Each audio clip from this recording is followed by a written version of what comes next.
had it with him when he flew with the U.S. Air Force Thunderbirds this week. American stand-up comedian and actress Tiffany Haddish will have that green flag in hand as the field comes off the east banking and turn 4 down the short chute, and things get very silent as we await the green flag. Hold them belts tight one last time, boys. Light the fires. Showtime.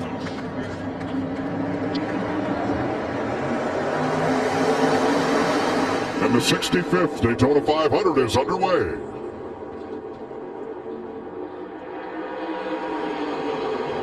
Five and 22 are connected better to the bottom. Right with you on back. Still in line. 5 and 22 are connected. Right with you.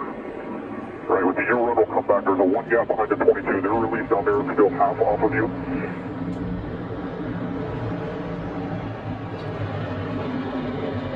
Half your lane. Your help is clear to the bottom, still half your lane. Bottom coming back by 2 to the round 1 back. You're still clear now.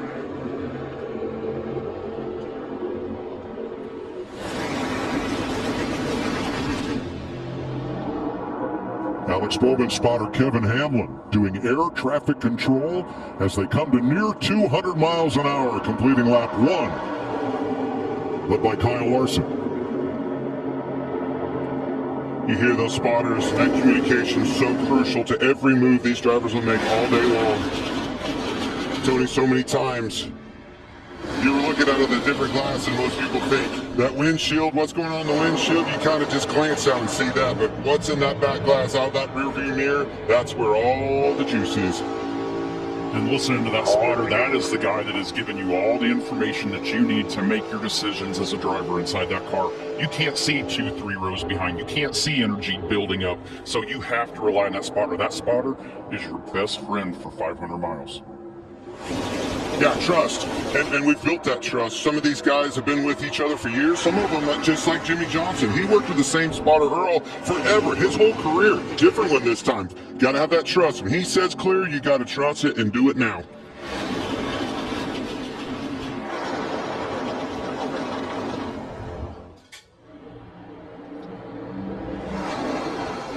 So why are we pace car formation at near 200 miles an hour?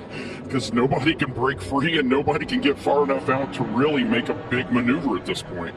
Cloud cover, you know, it's cooled off just a little bit here. Truck's got a lot of grip, and these tires are brand new. As they start to wear out, you'll start to slip and slide around. Drivers were talking about being tight right there off of turn 4 that you see. As things start to move around, start slipping and sliding around, it's going to separate this field. And then you start figuring out who's got the fast hot rods and who doesn't, who needs work to do.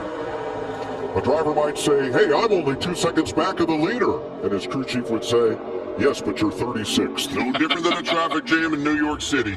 You've got to figure out a way to make it happen. You can get through there. You just got to be methodical about it. The biggest thing is, again, look at your temperatures. Telling your crew chief, if you have handling issues, you need to nip that in the bud right now. You need to get it behind you. As soon as you get on, if you have any kind of handling issue whatsoever, balance-wise, and they can fix it, a first pit stop would be, sure, I'd be yelling at Larry, fix this, baby. Can't be having this later in the race. Versus the other races we go to, they've had 2 practice sessions since qualifying. So they've had a chance to get their balance the way they like it. Talk to a lot of drivers, and everybody seems to be pretty happy with their car. Some of them are hoping for a little more speed, but they like the balance, and that's really critical. This is the hottest part of the day for these guys, so this is where handling is going to be the most crucial. First little breakaway of the race, Kyle Larson got about 2 car lengths out in front, and all that did was bring the pack right back to him, bumper to bumper. Big pushes on the back of his car by Joe Logano. You're going to see that a lot. You have to be careful with those pushes. The Fords, all weekend long, we've seen the Fords have been able to push harder on the rear bumpers of the car in front of them. You see the 10 car Erik Jones pulling right up to the back of Bowman. Have to be careful of those pushes. Don't be too aggressive. You can spin them out. And the 2 front row starters remain side by side. Alex Bowman has the overall record in that purple at Hemric Chevrolet for 6 consecutive front row starts in this race. Last year's pollster Kyle Larson on point, is Bowman's teammate. We saw Alex in his qualifying race. He got out of that pack in a hurry. Did not like the way his car drove. It had speed for qualifying, but it didn't have balance for the race. That's the good thing about the last 2 days. Getting the opportunity for him and his crew chief to look at the other cars, look at Kyle Larson's car, look at Chase Elliott's car, and try to figure out what is the combination to get him most comfortable where he can lead like this.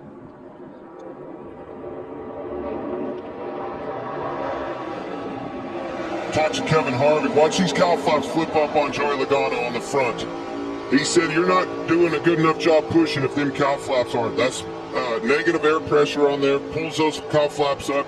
As he gets away from Kyle Larson in front of him, you won't. But as soon as he gets close enough, watch his cow flap.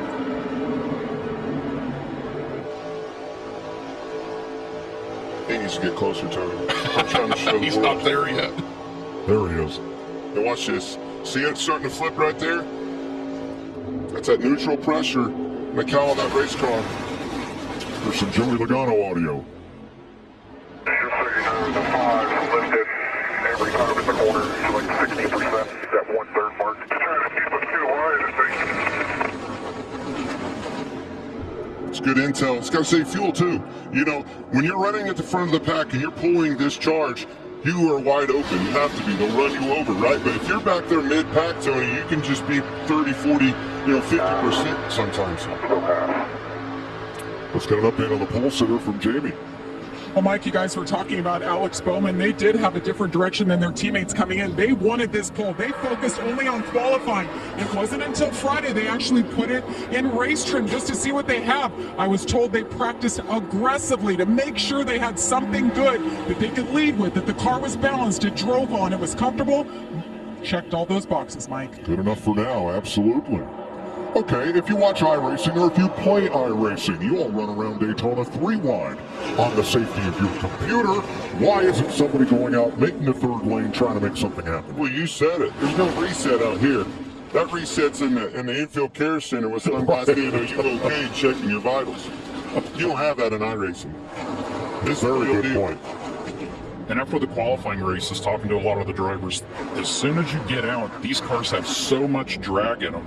To get all the way on and down outside, I don't know that you can carry the momentum. I think there's going to be parts of the race where it will come into play, but this is way too early to really worry about getting 3 wide. These guys are wanting to settle in. They're wanting to get some laps on these tires. Like Clint mentioned, they got stickers. They want to sit there and try to just figure out what their balance is, settle in. They got a long day ahead of them still. 9 laps complete. Alex Bowman has led 8 of them after Kyle Larson led the first. The pageantry, the air show is over. Down to business in the Daytona 500.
Welcome back to Daytona, where Christopher Bell has taken the lead from Kyle Larson. Let's take a closer look at this steep banking at Daytona with Larry McReynolds and the Toyota Cutaway car. Yeah, Mike, we certainly see cars spin out and get wrecked in the corners, but we see a lot of cars spin out and get wrecked on the straightaways here. When it's in the corners, it's in 31 degrees of banking. The car is really loaded and pushed into the racetrack. But as it transitions off of turn 2 onto the flatter backstretch, it only has 3 degrees of banking. The car is light. It's not loaded. It doesn't have as much grip in the race car. That's why we see a car that just gets into another car because the car's light, spins it out. Maybe we even see the big one just like we did last night at the end of that Xfinity Series race. Thanks, Larry. 13 complete. Christopher Bell on the top side made a wide high move off turn number 4, and it's the first time a Toyota has led in the Cup Series in Speed Week so far. They've been sneaky, make no mistake about it. They always have the handling and the speed to get the job done here. Look no further than Denny Hamlin, but I'm telling you, Christopher Bell just keeps knocking on that door harder and harder and harder. It just surprises me none at all to see him leading this pack. I'm going to go back to what Larry said real quick. He said the car gets light up off of it, and all the guys have been talking about it. Sometimes if your balance is loose, Tony, that thing really wants to step out. We saw that with the trucks and the Xfinity. But these guys have been talking about floating the nose and being tight. Absolutely, and the two key areas that in the corners are the entry and the exit. That's where you kind of go up and over the crown to get into the banking, and then same thing on the exit, especially the exit. If your car's tight at all, it gets to that, the front end just gets tight, and then as soon as the right front catches, then it shears the back loose, and so that creates a big handful for these guys.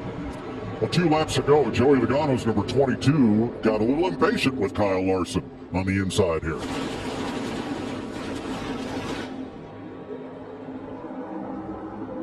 Ooh, good push into 3, but Car got loose. Now look at the run that Christopher Bell got. That is exactly why Christopher Bell got the lead. Gotta get your attention. And that's a really good illustration of what I talked to some crew chiefs. The way the drivers were talking about it, it used to be we wanted to kind of flank off that right-hand side because what it did is it trapped the air to the right corner.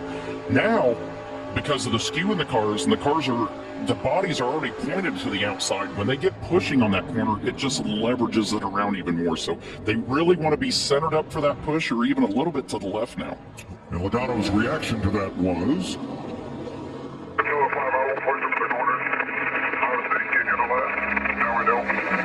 Copy that. Well, you know, Lesson learned.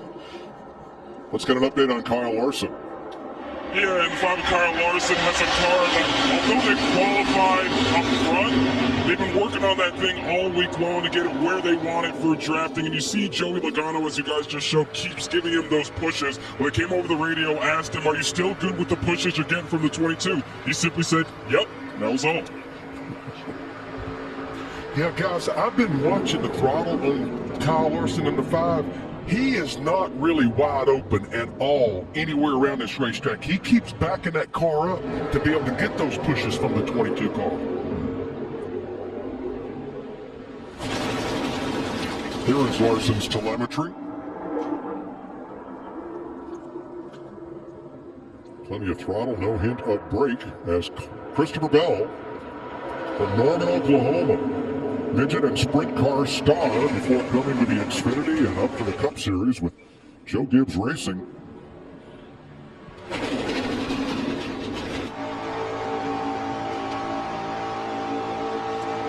Outside 8. Got a gap of 2 behind him if the 31 don't go. Back at 25th, Erik Jones. 23rd, Harrison Burton. In the middle of this snarling pack.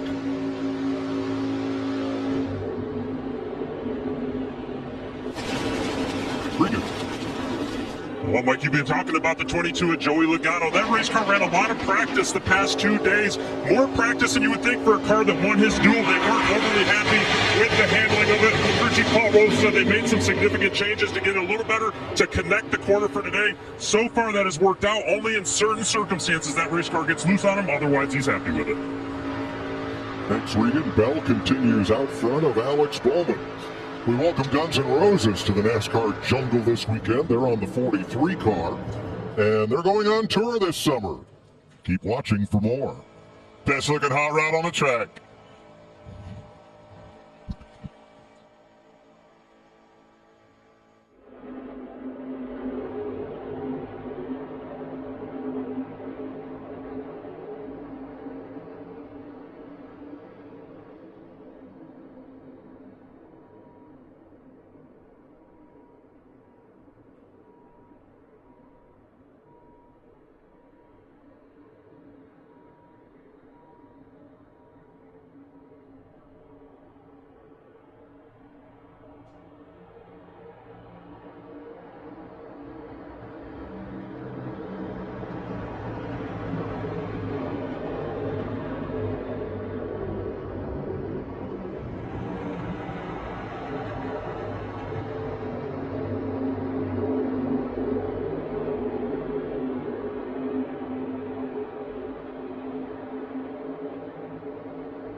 NASCAR American Express card.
The Daytona 500 on Fox is sponsored by Toyota, Let's Go Places, and by the Credit One Bank NASCAR American Express card.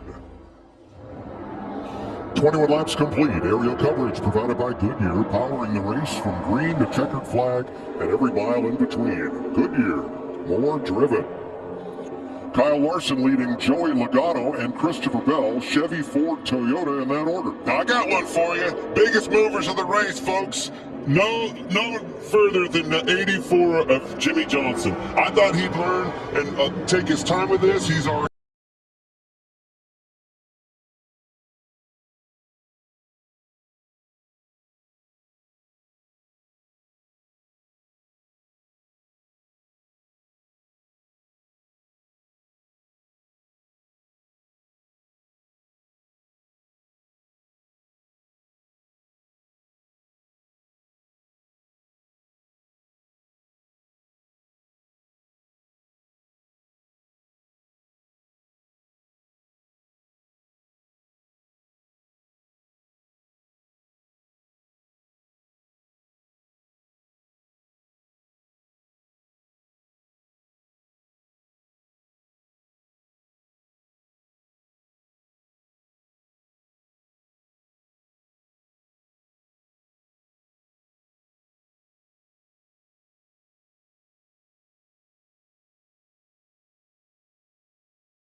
Established. You can't be pitting from that outside.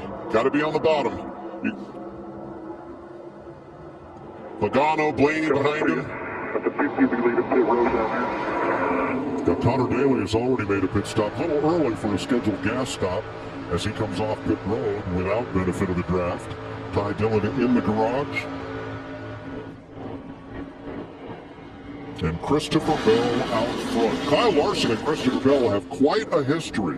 When Larson went NASCAR racing, Christopher Bell took over Larson's USAC ride. They have been rivals for quite a while, open wheel and stock cars. I remember being in the motorhome at Atlanta Motor Speedway with Kyle Larson, and we were watching a dirt race from Calistoga, California, and he goes, "You got to watch this guy, Christopher Bell." And I said, "Is he good?" He goes, "He's better than me." Oh boy. That's Kyle Larson's words. Wow.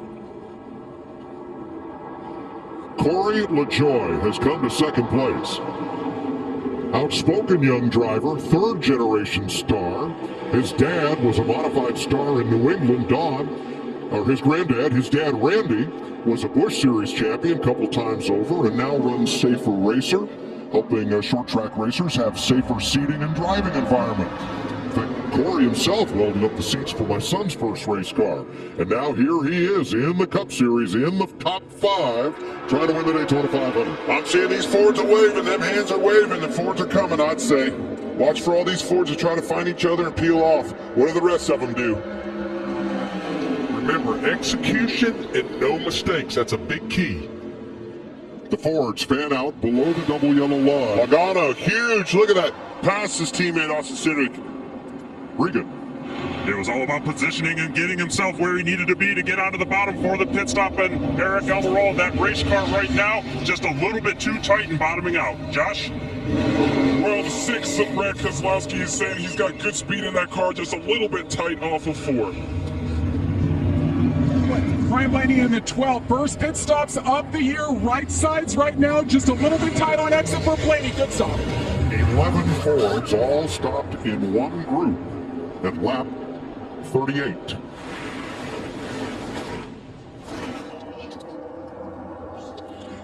Learning what we learned at the duels, I'd say these other cars are going to be coming quick, and here they are. Boy, that was close. Regan. Corey LaJoie in the 7 car, a strong run so far. He felt like this was coming today out of this race car, a lot of confidence in it, and knew that his competitors would be willing to work with him. Josh? Well, Kyle Busch has been working his way through the field after having to start in the back. He said it's just a 1 to 2 snug on that car, baby. Alex Bowman in the 43 started on pole for this race for the 3rd time in his career. Pretty good overall. Just doesn't want the 7 of Corey LaJoie to push him. A little delayed there as they continue to fuel the 48. Noah Gregson's car did not have the lights on the dash properly timed to pit road speed. He was noticeably slower down pit road than the rest of that. Well, I can tell you why, because he was noticeably faster coming on. Watch him over here. Here he comes. Makes a big move.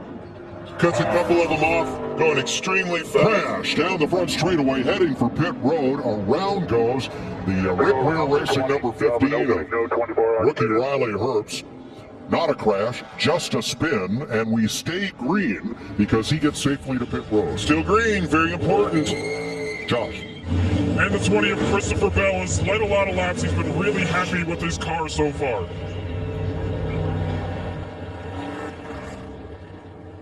Everybody makes it onto and off pit road, and we stay green 39 laps into the Daytona 500. I knew that was going to be an interesting one, with everybody being jumbled up. And here's your new leader. He started last, he's running first. Travis Pastrana now comes to pit road. Pretty cool, lead first lap of the Daytona 500. Down to pit road speed. As the rest of the field forms up after pit stops, your leader will be Denny Hamlin from Christopher Bell and Tyler Reddick. So Toyota wins the first round of green flag pit stops. Look at the run of the Fords, though. Here comes Eric Almirola and company, Cindric, Blaney, Logano right behind him.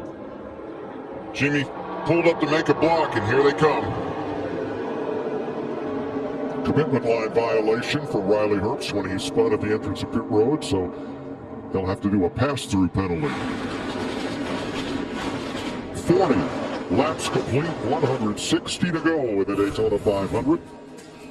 Riley Herbst, that orange car on the left of your screen, locks up the rear brake, spins around coming to pit road, but no caution flag.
The Daytona 500 on Fox is sponsored by Progressive Insurance. Save when you bundle auto, home, or motorcycle insurance.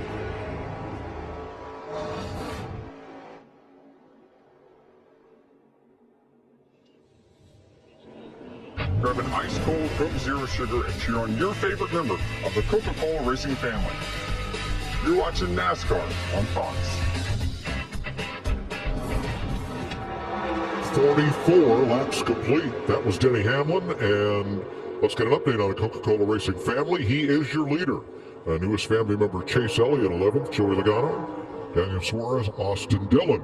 Big shakeup on those pit stops, and the two big beneficiaries on pit stops were Chase Briscoe, that red Ford down to the inside, and the number 8 of Kyle Busch in a Chevrolet. They chose to pit with the Toyotas instead of the other cars of their own brand. I think a lot of that was, like we talked about, you can't pit from the outside. So if you're already out there and there's no room to get down, you've just got to come in with the guys that are around you. And you can be more efficient. With all of that chaos of so many cars trying to pit from wherever they were, you saw Noah Gragson come from the outside all over the place. Just coming in with a small collected group, your performance can be better. Shows with Kyle Busch. Briscoe took 2 tires. That's how he vaulted from 33rd to the top 5. And there's Kyle Busch, who is the biggest mover since the start, along with Briscoe, Tyler Reddick, Ty Gibbs, and Hamlin. This is our driver's eye camera. It is a tiny camera. You can stack, half a dozen of them on your little fingernail. And it is mounted in the foam to the side of the driver's face, between his temples and the outer shell of the helmet. Pretty revolutionary, brand new technology and we're happy to debut it this week. I literally had one in my hand the other day, and it is so cool to see how good the technology is. But to have this kind of access and see it exactly from the driver's perspective, that's something we haven't had in the past. Check out that camera, folks. This is something with this new car. We had it last year, but it's so cool to see how the old school drivers, maybe a guy like Kevin Harvick, Jimmy Johnson that's coming back to the sport after being gone for a couple of years. He might be still with the old school rear view mirror, but a lot of these guys, the new kids are using that camera. I'll get it out, Tony. We're starting to see that on passenger cars too, a camera instead of a rear view mirror. Hamlin, Briscoe.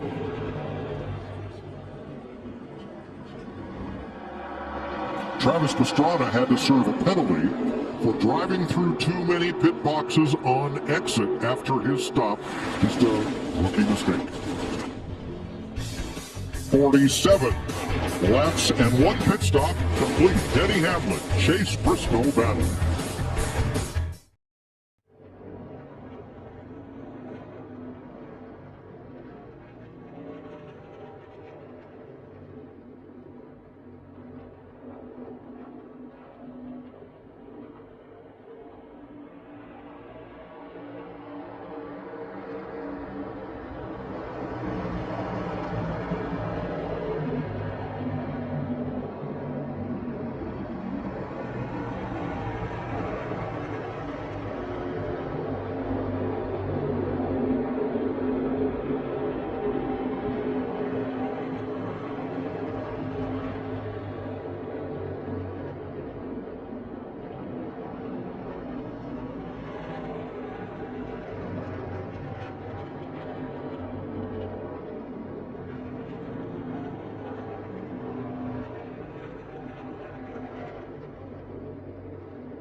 Elimination Chamber. Who remains in the road to WrestleMania? Plus SmackDown Women's Champion Charlotte Flair goes face to face with the WrestleMania opponent Rhea Ripley. But only Friday Night SmackDown by the 8 Eastern, 7 Central on Fox.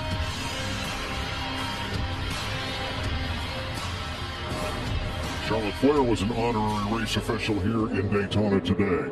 So, one of our Super 6 questions, which of these drivers will have the best finish today? Here are the 6. Take your pick.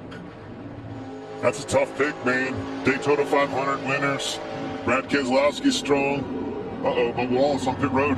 Drop to the back of the pack coming off turn number 4. Wallace had moved to that top line to get from behind the 14, who he said was unsteady. Well, once he moved to the top line, he got hit into the fence. Had to come pit, guys. Right side damage to Bubba Wallace. They'll put 2 tires on it. Send it back out. He was running second. And completes the stop. And to make sure that didn't bend a toe link in the rear. Hitting pretty hard.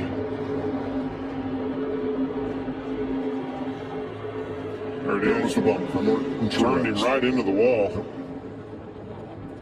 I'd say be able to get that. Man, that's a shot. That car's, I'd say, if they can get it back to this end of the stage, they're going to be needing to check the toe on that thing and maybe even toe link on the rear. So a little more. Here's Wallace back out trying to get up to speed. And of course he has lost the draft. The field will inhale him here in about a lap or two. Chase Briscoe, first car on the inside in that Ford, went from 33rd to the lead on pit stops after changing 2 tires like most of the racers did. Larry told us in break the reason? He changed left side tires. When you come in the pits, the left sides are closer to the crew. They don't have to come around the car. They can change lefts faster than they can change rights. Sneaky good. Good move. Jamie. The 48 of Alex Bowman led 11 laps early, and because of that, he needed more fuel, so he had to stay on pit road 2 additional seconds in order to keep on strategy with the rest of the Chevrolet team. So now he's mired back mid-pack in 26th right now, saying his car's a little bit wiggly. Never too early. I can't believe I'm saying this because I never had this mentality, Tony, but never too early to start counting points. I didn't ever want to say when I was in my driving career, I don't want to hear about it. This is my one chance at the biggest race in my career to win the Daytona 500, but I've been talking to Kyle Larson. I've heard Kevin Harvick talk about it. They're already thinking points. Absolutely. It's the competition keeps getting tighter and tighter every year, and as that happens, you have to start thinking backwards. I mean, you can't wait till 5 races from the cutoff in the regular season to sit there and get yourself in position. So every one of these points matters, especially the bonus points going into the playoffs. Stage end at lap 65 and at lap 130. Last year, Martin Truex won both stages of the Daytona 500 and picked up those championship points. 55 laps complete. We're going to take you Fox side by side.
59 laps complete, working lap 60 in the longest green flag run to start the Daytona 500 in 15 years.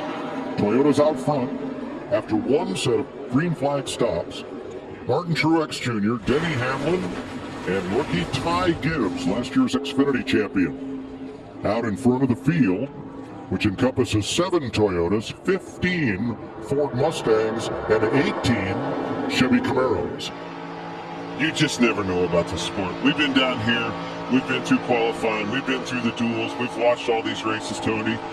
Haven't really said much about Toyota. Look over your shoulder coming to the first stage in, 5 to go here. 1, 2, 3, Toyota. Yeah, and guys, Truex was fast, obviously, in his qualifying race. Denny Hamlin, you just get him anywhere near the front, he's going to figure it out.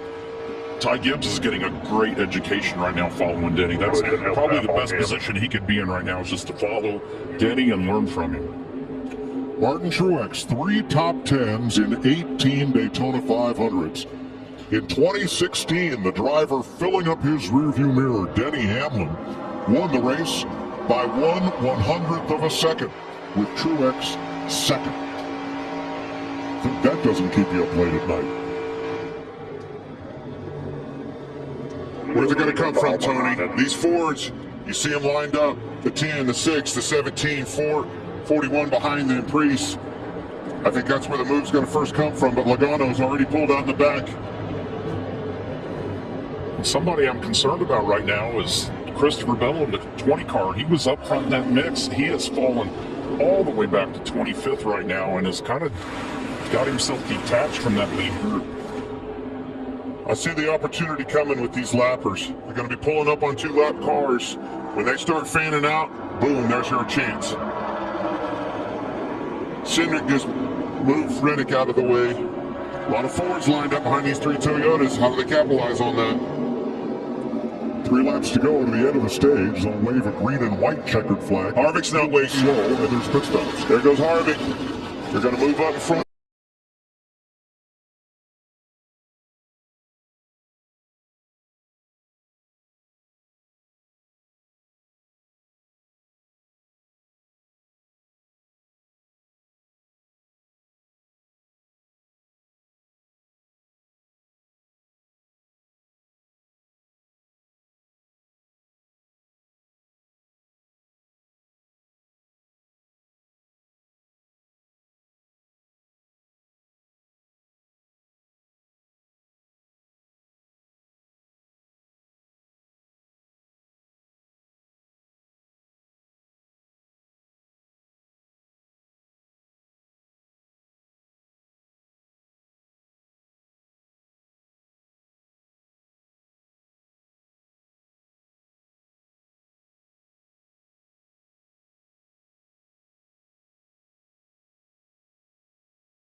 stage. Drew Herring, his spotter.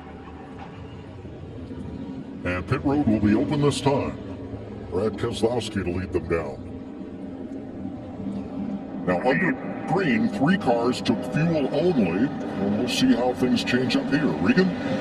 Kevin Harvick in his final Daytona 500 has been silent on the radio till the caution just came out for the stage end. He told the team the car is just fine. Josh? Stage 1 winner Brad Keselowski happy with his car. He's getting 4 tires and fuel. Jamie?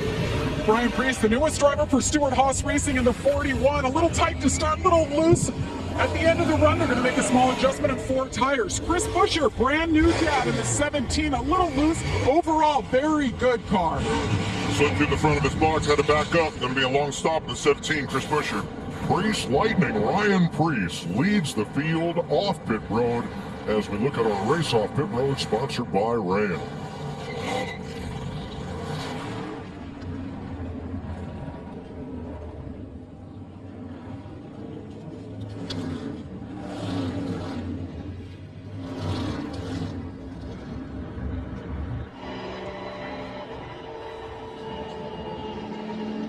Stop old Noah Gregson. Hold the pretty wheel out there. Like this kid. Think he's going to do big things. Hey, Noah Gregson, it's Boyer up in the booth. You got us? Yeah, 2-4. Man, you guys have had a big week down here. Winnie's has been all over the place. My man up here, Tony's been over there, well, about 3 times a day. Tell me about your car. Tell me about your week. Yeah, it's been a great week down here at Daytona. I think we got a great Wendy's 42 Chevy. It's been a lot of fun with this Legacy Motor Club team, and this week I've been scanning out the Wendy's Square, getting some cool prizes, and make sure all your fans do that too. Scan it, get some big prizes out there. Absolutely, buddy. Good luck out there. Thanks. Well, Wendy's has been cutting no corners. In fact, they've been throwing shade at the burger competition on social media this week. 68 laps complete, a crowded pit road at Daytona.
The Daytona 500 on Fox is sponsored by Verizon, the network you deserve, the savings you want.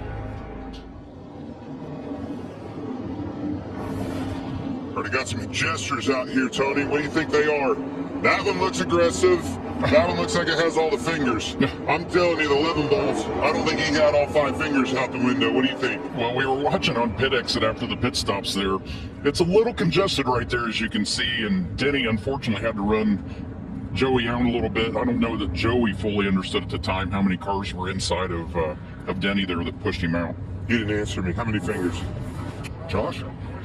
Well, just an update on the 23 of Bubba Wallace. We saw that damage when he hit the wall earlier. Well, they were telling him that the toe link is bent. They're going to ride with it for now, but at some point they're probably going to need to change that, guys.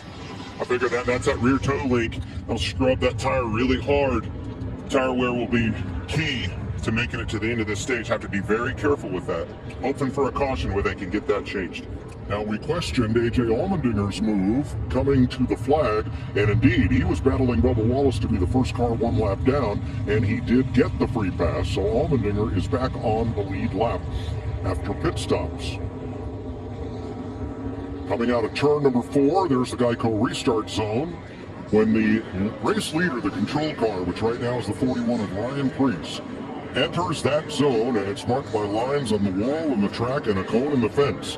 Anytime in that green zone, he can hit the gas and accelerate, and the starter will wave the green flag. The rest of the field gets to react. Important to note, it's longer this year. They've added about 50% of that restart zone. I think you're going to see some more craftsmanship, some gamesmanship, if you will, with these guys. I like that move. I didn't like it. It was almost too short.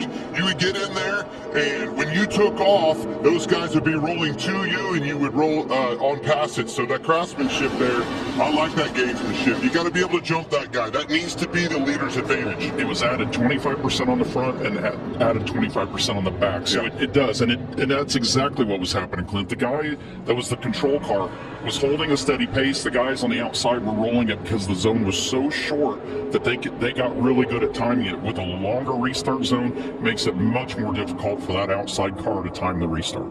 Absolutely. Like that rule change. So we're green in stage 2. Because of stage racing, Buddy Baker's overall average speed mark for the Daytona 500 is in no jeopardy, because we will stop at least twice for caution flags at the end of the first 2 stages. Brad Keselowski was out front when the first one ended. Now he battles Erik Almirola. Ford's the top 5. All these manufacturers are taking turns now. They've all had their moment where they've had groups of cars leading this race. The first Chevy is the 24 of William Byron. The first Toyota, the 19 of Martin Truex. Well, I think you don't have to look any further. Whoa, that was close. Yeah. Preece was pushing hard.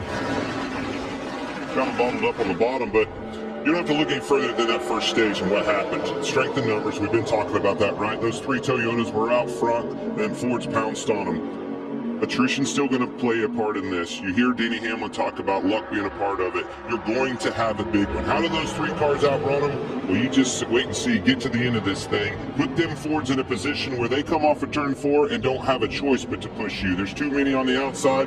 You're right on the yellow line. They're going to push you to the win. That's how you do it. Look at Preece in the 41 give Keselowski a jolt and put him out in front of that pack. Now Almirola with the bubble behind him, between him and the 2 of Austin Cindric, and they are gaining energy. Tell me about that bubble. It's kind of like a spring. The closer those cars get together, the more it compresses the air. And what that air will do is it will compress like a spring. At some point, that spring's going to push you forward. It pushes that lead car forward. It pushes the second car backwards a little bit. But that is that energy that we've talked about, and that's why you see when you get a second car behind and all of a sudden that first car gets a shot, it doesn't have to have physical contact to push that car forward. The other side of the energy equation is who's behind you. You heard me talk about it earlier with the rear view mirror, everything out of the back glass. You have to have a dancing partner. That means you have to have people behind you that when you make that move, you don't break. As soon as you break that channel of the car in front of you, it's like pulling a parachute. You have to have people to push you through and continue on with that energy that we talk about. And the key word in that statement, Clint, was partner. It has to take two people to do it together, and it's not always the first guy just holding it wide open, because you don't want to spring too far ahead of the guy in front of you. So when you get that push and you notice that it's going forward, sometimes they'll drag the brake a little bit or just roll out of the throttle a little bit just to maintain that, to help that second car get caught back up. 33 cars on the lead lap. Bubba Wallace, the first car, 1 lap down.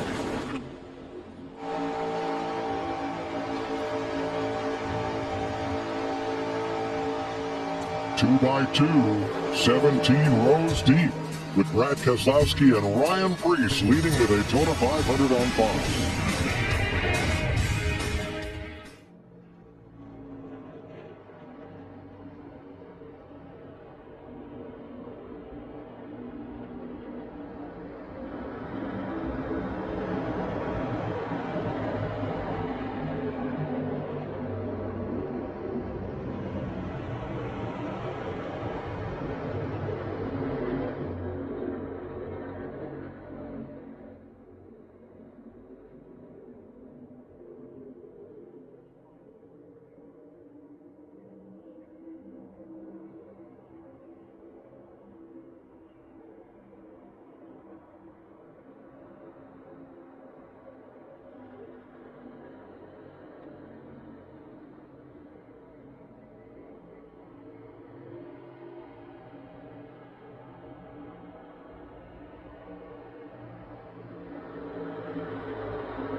Brad Keselowski, your leader. We're monitoring the race, sponsored by Dexcom. The first stage went caution-free despite this spin by Riley Herbst. He stayed green. He got a penalty for missing the commitment call. Bubba Wallace gets a bump on the back straightaway from Martin Truex and gets up and into the wall. Brad Keselowski in the 6 leads Ryan Preece's 41 to win stage 1.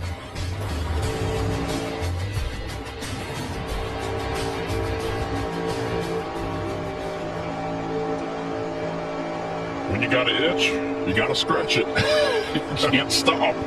Put the visor up, scratch your nose, put your visor back down. And it's exactly what you said. I don't know why it is or even how to explain it, but your nose, from the vibrations, whatever that sequence is, it's always your nose that itches.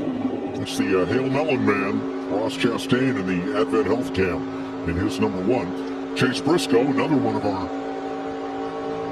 Fox Driver's Eye cams, in his Mahindra Tractor Sport.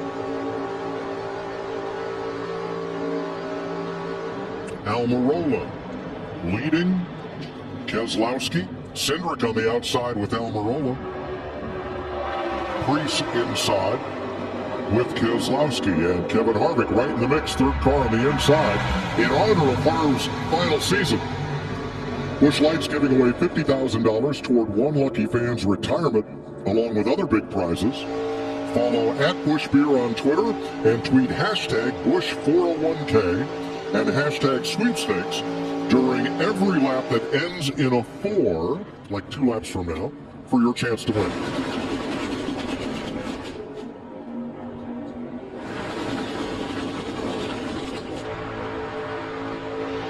Two still pushed out of the bottom, still nothing ahead. Still nothing. Been watching the hood on Austin Cindric. This thing just keeps getting looser and looser. If that thing gets to vibrating too much, you could break a hood hinge. Look how bad that thing's bouncing around. You break a hood pin. I think the hood pin's broken. I think it is. Yep. I thought that thing was bouncing around. Gonna need to get it to the end of the stage here. Get it taped down. Brad Keselowski from Rochester, Michigan. Out in front, he led the most laps in last year's Daytona 500. 41's going to be to you quick. Here he comes. There's Brad Spotter, TJ Majors. Out of Buescher on the back of that team. 2 feet off of him. Face back. He's on you. On you. Let you go now. Half. 3/4. 3/4. 3/4. Sounds like an auctioneer, but that information and having it repetitive like that is more valuable than what you think. It's everything, every second things are changing. So hearing that information, even if it's the same thing, just reiterates to that driver what's going on. Well, the other side of that is you don't want to get out too far. You Yes. heard him half, 3/4, 3/4. You don't want to get about a car length and a half. Somebody can come in and fill that void. The other, and if you get out too far, by the time he catches you, he's got to hit the brakes. Well, guess what? That stacks up the whole line. Going with you, man. With you. You're clear.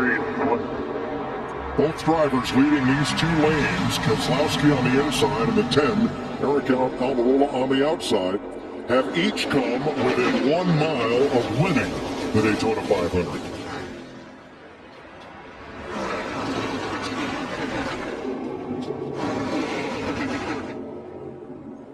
Unfortunately, I hate hearing that stat because You're part of it. yeah, my pocketbook. Yeah. Somebody else's bumper wanted a part of it.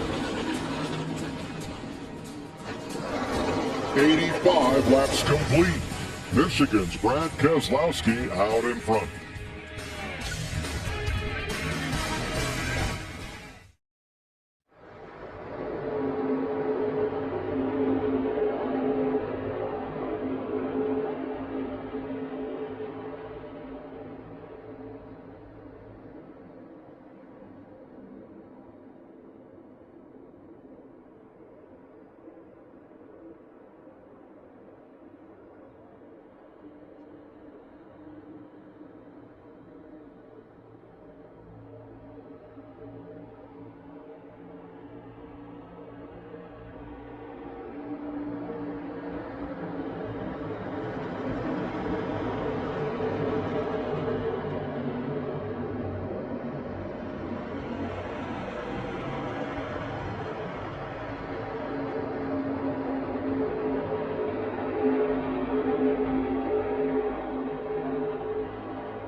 on the inside lane. Now, this is just the opposite of what we saw midway in last year's race when the outside lane seemed to have control.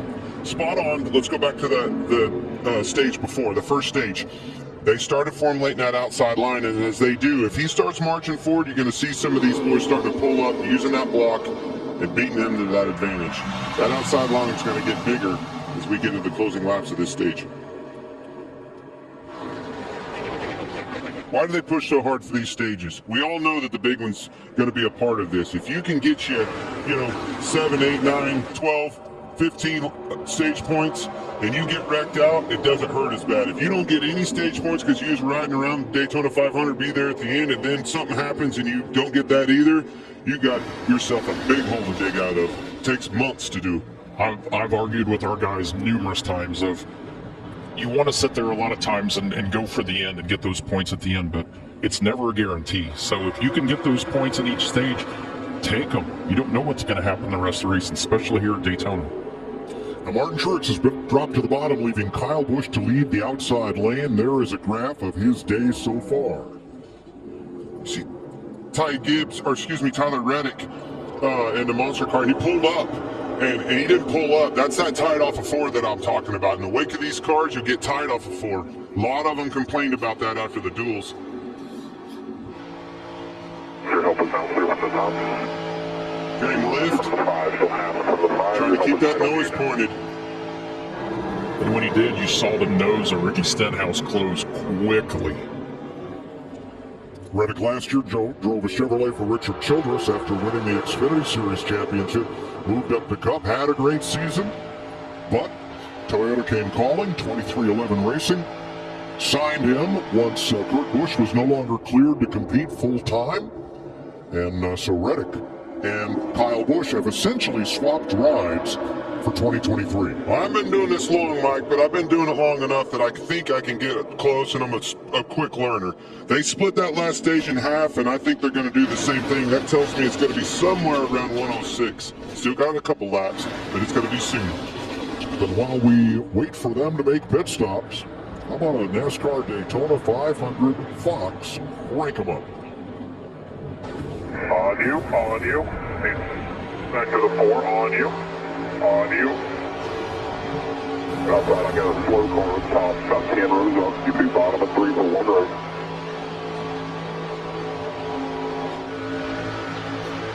Three wide bottom briefly. 2.5 in front, just 2 right now. 2 in front.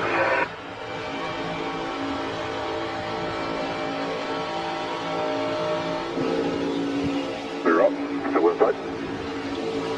When we do pit, we're going on the jack. Going on the jack, putting it on fuel. Get down, you're clear.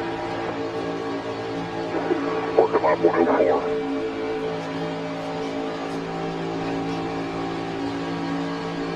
Quarter front, and your help is 42.4. Maintaining half.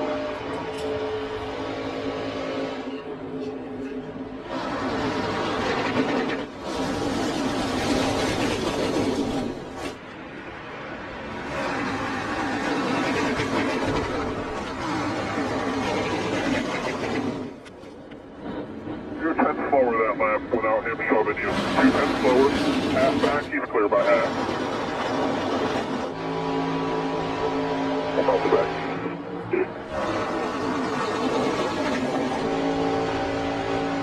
Contact difference. Half back 34.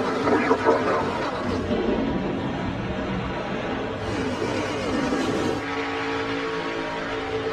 We're going to be the second group. Copy.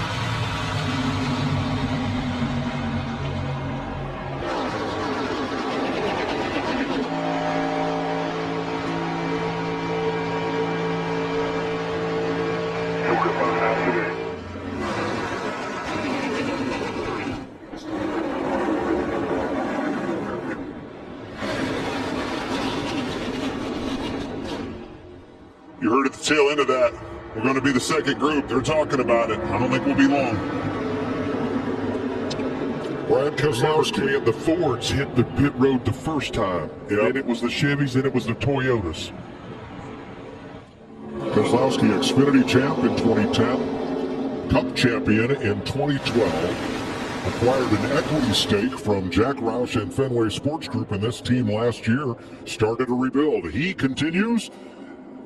Big crowd of cars coming to pit road this time, almost half the field. This time it's the other ones. It's the Chevy boys. 18 cars come to pit road. Josh. And the 5 of Kyle Larson is saying his car a little tight, but not too bad.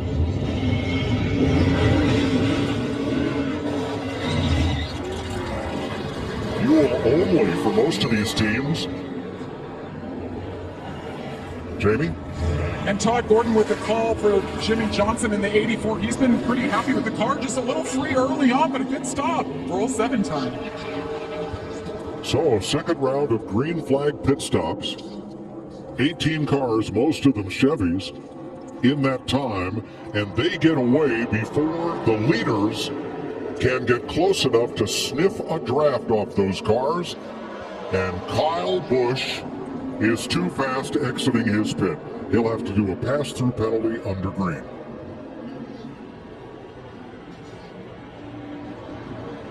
The only saving grace to that is the fact that you got 22 laps to the end of the stage, and hopefully he can hang on if he can get out and get tucked back in this group and try to get the lucky dog. I saw a hand out the window. Costly penalty for Kyle Busch. Maybe we'll see somebody have trouble. Might get a caution. You heard Denny Hamlin talk about luck. Here come the Fords. A much smaller group, though. Only 6 cars coming to pit road. Led by Keselowski and Preece. Regan. Erik Jones have been very fast all day long. That race car just a little bit too tight off of turn 4 for him right now. Josh. Brad Keselowski has led the most laps with 35 on the day. Said he's happy with his car, got fuel and tires, Jamie. And Ryan Preece in the 41, fuel only, tight bond with that pit crew already, works out with them all the time, and they are nailing it so far. As you see Michael McDowell for his stop as well. Preece gets out first because he took fuel and Keselowski chose to take 2 tires. Kyle Busch making his penalty drive down pit road now as the Toyotas come to pit lane. Regan? Kevin Harvick said this may be the best, Rodney Childers said this may be the best car him and Kevin Harvick have had here in Daytona. Kevin, I think, agrees right now. He is still silent on the radio, gas only. Jamie. A lot of quiet drivers on the radio. Martin Truex Jr., one of those, led 13 laps earlier. Really happy with his car this week, but they thought it would take a hit when it came to racing here this year with the change to the nose, but they've been running really well with the 19. Truex happy with it. So that was all the Toyotas plus Kevin Harvick pitting that time. Turn 4. Brakes and paint are set. Here we come. Fuel only. Don't slide your tires. Ready and now. Regan? Joey Logano with the 22 car. Really been struggling to handle it just a little bit on that race car and can't get to the car's bumpers in front of him like he would like, so some adjustments there, fuel only for him. Jamie. And his teammate Ryan Blaney right there in the 12, a 2-time runner-up in the Daytona 500. Pretty happy with the car. It was a little tight early on, and they fixed that with an air pressure adjustment. No tires. You see the tear off on the windshield for clear vision. Enough fuel to make it to the end of the stage. So this entire group, fuel only. See the 4 car there? I like that move by Rodney Childers. He pitted Kevin Harvick with them Toyotas, and I think because he saw the efficiency of that smaller group pitting in that first stage, they outperformed those guys. I think Rodney Childers saw that and made that move. So Joey Logano will hang on to the lead from Chris Buescher, Ryan Blaney, and Austin Cindric with 111 laps complete.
The Daytona 500 on Fox is sponsored by the Credit One Bank NASCAR American Express card and by Geico. Switch today and see all the ways you could save. 115 laps complete. Joey Logano leading Ryan Blaney and Martin Truex and Chris Buescher. But as the field sorted out after pit stops and everybody got in line, things got a little dicey right here. We're watching this pack. They're catching the guys that have already come off of pit road and haven't got up to speed yet. And all those cars from behind, big toe. Chris Buescher just trying to not get run over in that scenario. How about Blaney? You know that spotter, he had an earful of this spotter telling him, block that 45, Reddick, he's coming, and then all of a sudden he shoots down. All right, Truex, block, down, down, down. Big block on Truex. Truex didn't like it. Gave him a shot in the bumper. Chris Buescher, the Texan, back to the front. Best finish in the 500 third. He was the Xfinity champ in 2015. And we've already had more lead changes today than in all of 4 of the last 500s. Brad Keselowski was the leader at the end of stage 1. Now he's still in the mix, but he's back to 22nd. Chris Buescher in that 17 car. Denny Hamlin told Tony and I in the pre-race, keep an eye out on Chris Buescher. He's got a fast car. RFK has a fast car. It's literally like deja vu. We left the Clash, they struggled. Come here to Daytona, and they were bad fast, exactly like they were a year ago. Kyle Busch on the bottom, 13 miles an hour slower than the cars in the draft. He's going to try to find a way to get in after serving his penalty for speeding after his pit stop.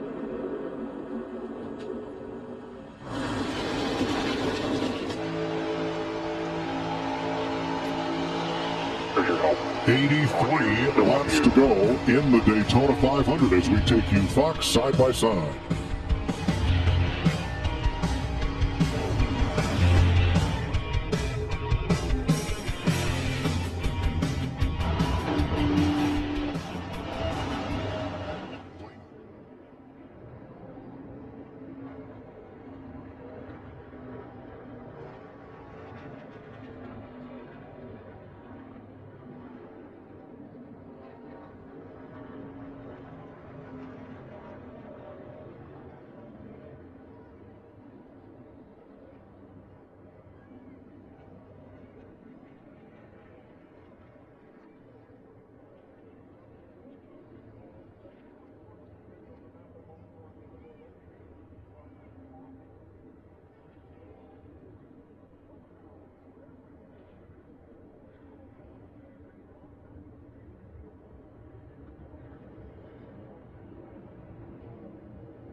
garage. As you saw in our side-by-side coverage, this Daytona 500 has been a tough one for the 12 of Ryan Blaney and for the 45 of Tyler Reddick.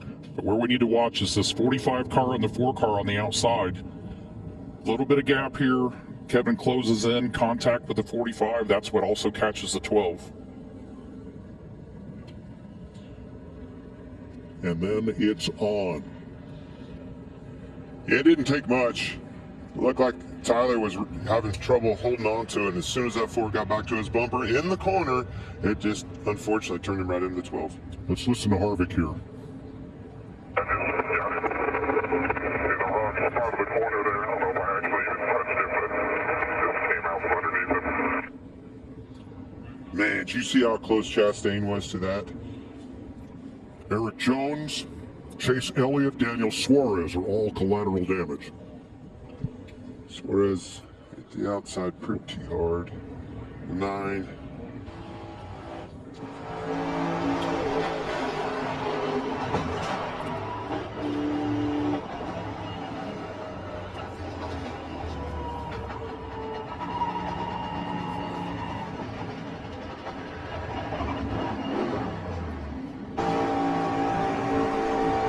Erik Jones, the Guns N' Roses cam shows you what happened to him.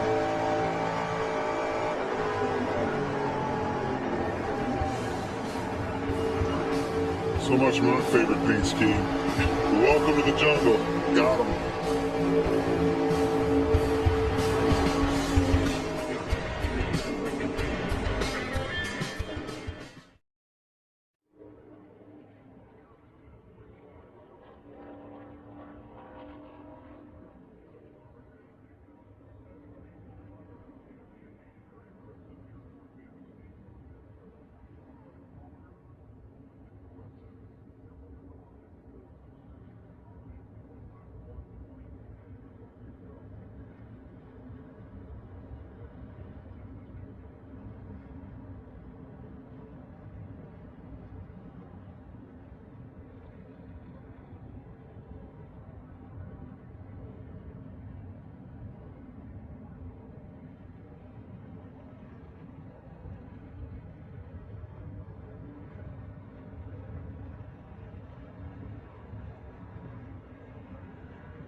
Chastain.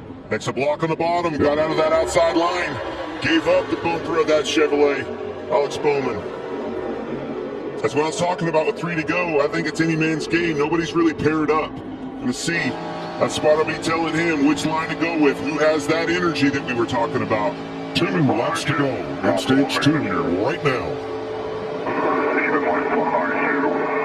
Top of the open up. Go. 2 more.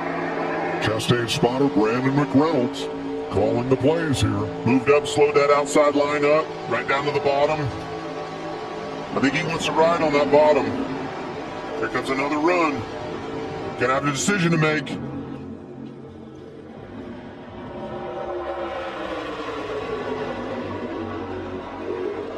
I like that, Tony. I think I stay on the bumper, stay with that 22. He's able to push hard and aggressive. Well, here they come off turn 4 to the line. 1 to go, stage 2, and they're even. Chastain and Bowman. I think it was a coin toss for Ross in all reality. I mean, it's hard to sit there and just keep blocking both lanes, and they were so even. It wasn't like either lane was really getting a huge advantage over the other. Eventually, they're both coming at the same time. You just got to pick one. First time the Florida melon farmer has led the Daytona 500. Door to door like this, you're going to have to make a move. Is he going to try to go up the middle, maybe on the outside? Even top and bottom right there. Truex in the 19 threw one shot the backstretch. He hit Logano, who hit Chastain, and that's the difference. To the flag to end stage 2, 3 wide, the 6th row back, and it's Chastain by less than a foot. Well, let me tell you, I told old Pitbull I'd go for it if he is there. He's there, Ross, off the wall, off the chain, Chastain. How about that? Don't you remember that part? I do remember. You just say it so much better than I do. That's right. Well, I didn't say it better than him, though. No. Whoa, Trying by to get inches. That's close. Ross Chastain is your stage 2 winner.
Welcome back to Daytona. 131 laps complete. We're at the end of stage number 2. Ross Chastain leading his first ever laps in the 500 ahead of pole sitter Alex Bowman.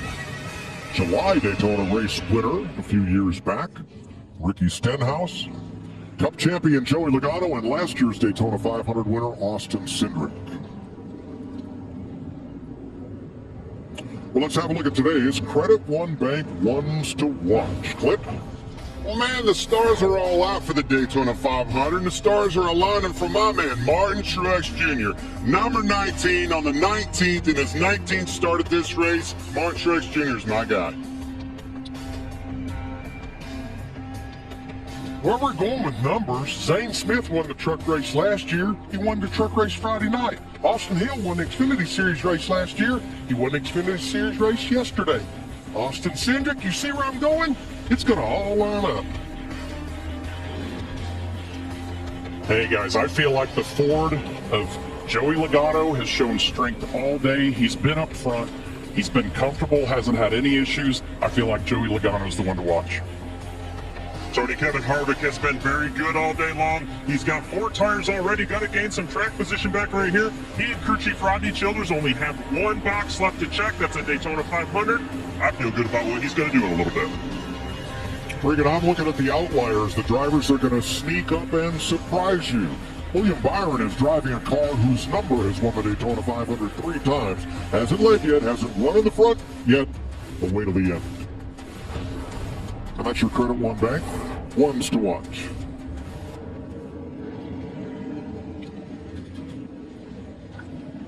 .68 laps to go. End of the second stage. Pit road will be open this time. Let's check with Regan. Mike Joey Logano continuing to try and get that car to handle just a little bit better. Being up front has helped it some. Right now he's tight behind other cars, and when other cars are right behind him, he gets too free. Ross Chastain, that race car just a little bit too tight. Not bad, just a small adjustment for him. Josh. For Bell in the 20 has been riding around relatively patient so far. Not a fan of super speedways, but he's found himself back inside the top 10 as he gets fuel and tires, maybe.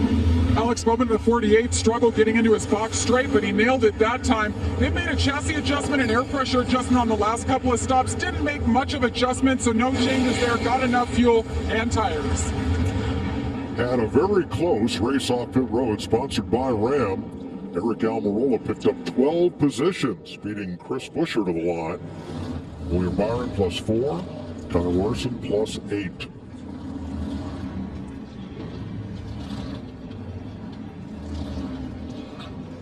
We're getting set for the final and longest stage. Ready for the finish of the Daytona 500. Things have been kind of frantic so far.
Time for a race break from Daytona International Speedway, and we are trackside with Daytona 500 winner Jamie McMurray. I'm Chris Myers looking on, and boy, Brad Keselowski, hoping for that first ever Daytona 500, has led the most laps. Ryan Preece has turned the fastest lap so far at 196 miles per hour. First two stages, Jamie, what caught your attention? Well, Kyle Busch speeding on pit road. We talked about this is a race that Kyle Busch hasn't been able to win yet. He made a mistake, but he's back on the lead lap now. Can he get back to the front? All right, we look ahead. Stage 3, what are you looking for? More aggressiveness? It seems like some cautious, careful, other than the wreck that we hit at almost 300 miles in. Yeah, Chris, they're going to have to get more aggressive to get those lanes to move. I think that the pit sequence of when the manufacturers pit played a huge role in how that cycled out. But as we get to the end of this, we haven't seen three-wide racing today. In order to make progress on the track, the guys are going to get more aggressive. I think we're going to see more wrecks, but who can take that push? We saw Tyler Reddick. His car didn't want to accept that. And where do you want to be as it gets late? Outside, and do you know yet? I don't think that we know exactly where we're going to be. Ross Chastain chose to be on the bottom. He thought that was going to be the better lane. It looked like Alex Bowman was going to beat him to the start-finish line, but it was mere inches that made that. So it's going to be all about who's behind you, I think, more importantly, as to what lane you're in. We've already had 36 lead changes in this Daytona 500. Mike Joy, that's more than we had through the entire race all of last year.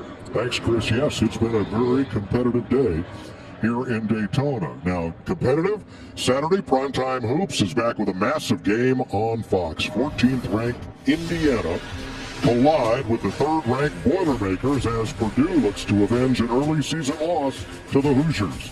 That big showdown begins Saturday, 7:30 Eastern on Fox.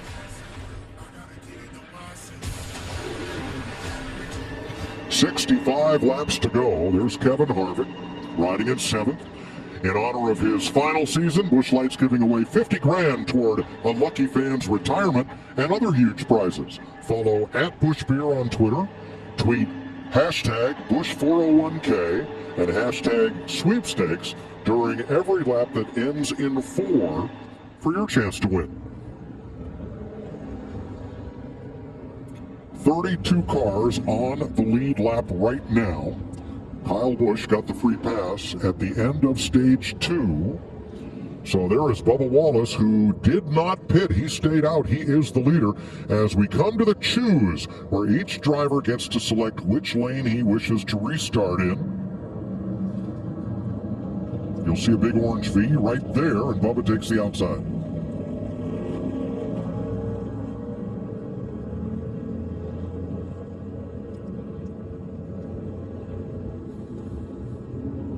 This is where the choose cone really gets interesting back here. They're listening to them spotters, are seeing how many cars are in which line. Forget about which Chevrolets or which Fords or which Toyotas are in which. At this point, it's which cars are in which line and how many. A couple of drivers have come in to top off the tank to begin the green flag racing of stage 3. Now, we did have penalties. Ross Chastain was too fast entering pit road on the electronic timing system. Christopher Bell ran over equipment, and Noah Gragson had an uncontrolled tire during that round of pit stops, so they will all be restarting out back.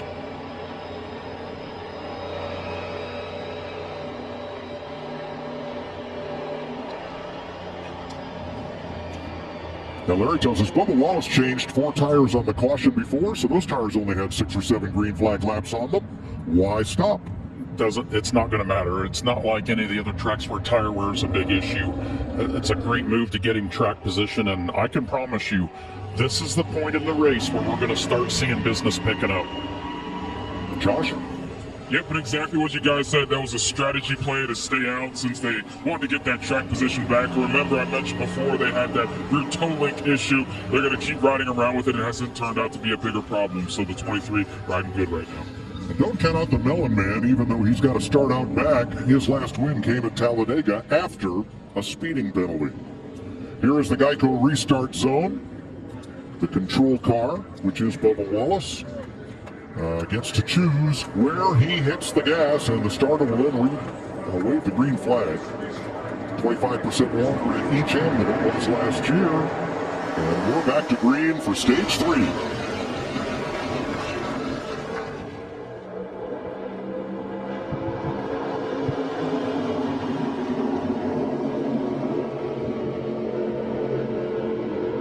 1.5. Come back bottom if you want to stall. Come back to the top.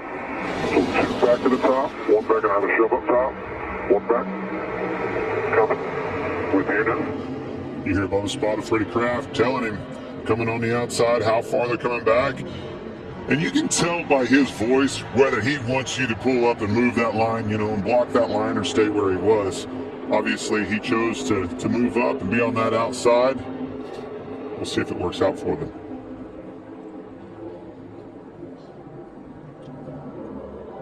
Aric Almirola, one of 16 different leaders in this Daytona 500. 38 lead changes now.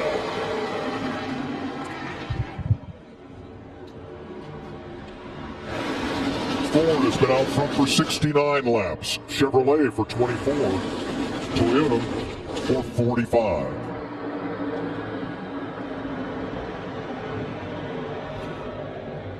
All right, thanks to Wendy's. We're going to take a ride with Noah Gragson in his number 42 Wendy's Chevrolet. With the Hemric in, 2 inside, everybody's clear. Nobody wrecked, 2 inside. Caution is on to 3 and 2. And that'll call it. Second caution for cause of this Daytona 500. And it comes at lap 140. There is the debris. Fairly substantial chunk of it. This might do it for Ryan Blaney. Had a lot of damage on that car. Apparently something rubbed on that tire, cut it, and it came off the rim and onto the racetrack. Blaney, of course, was involved in that big accident at lap 119, but was able to make repairs and continue. 61 laps to go. We'll take you Fox side by side.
lead it as Harvick.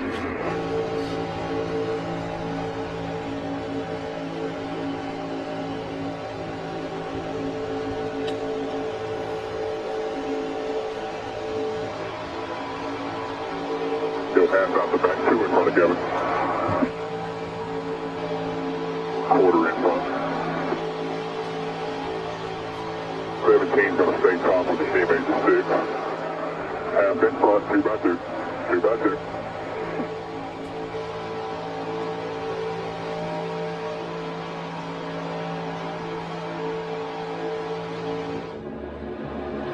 With 20 years in NASCAR competition, the Toyota racing family continues to grow their racing legacy.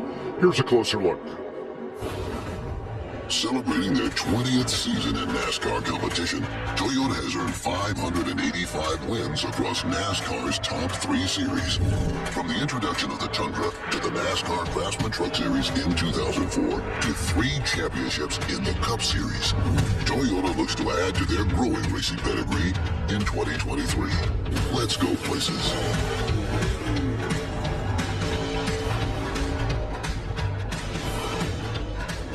51 laps to go. Chris Buescher, Brad Keselowski, RFK Racing on point in the low groove. And there are a lot of Fords stacked up on both the inside and outside lanes right now. The first Toyota is Hamlin in 7th, the first Chevrolet, the 7 of Corey LaJoie in 10th. Otherwise, it's a Blue Oval Brigade.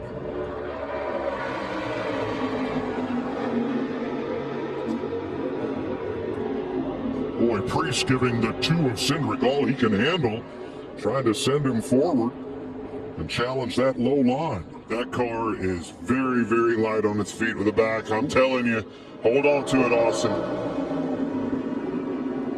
Wagging its tail all over the place, Tony. See the 4 Kevin Harvick move up in front of Austin Cindric as well. The 10 in front of the 4. The rest of the Fords straight up. Look at this. Spin Kevin out.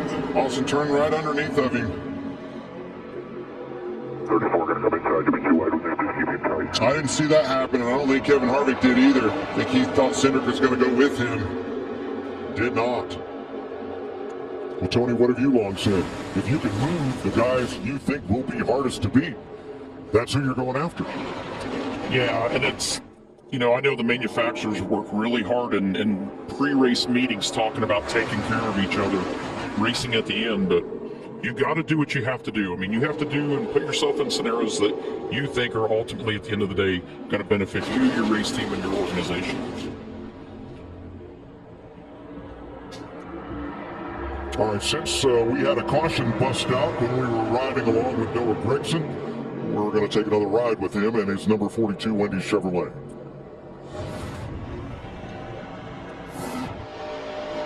That was me. I was saying 50 to go.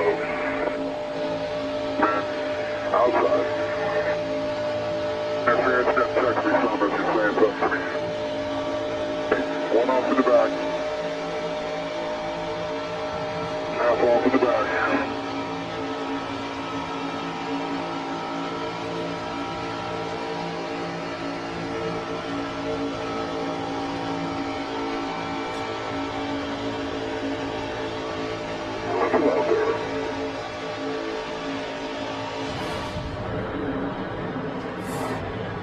Gragson was 5th here last summer.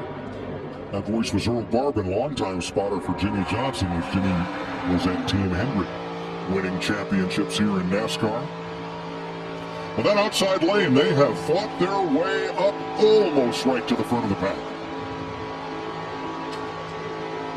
They're there. A little bit of a gap you can see there between Denny Hamlin and Corey LaJoie, and that gives that outside line a little bit of time to get some energy and just go blowing by on the outside.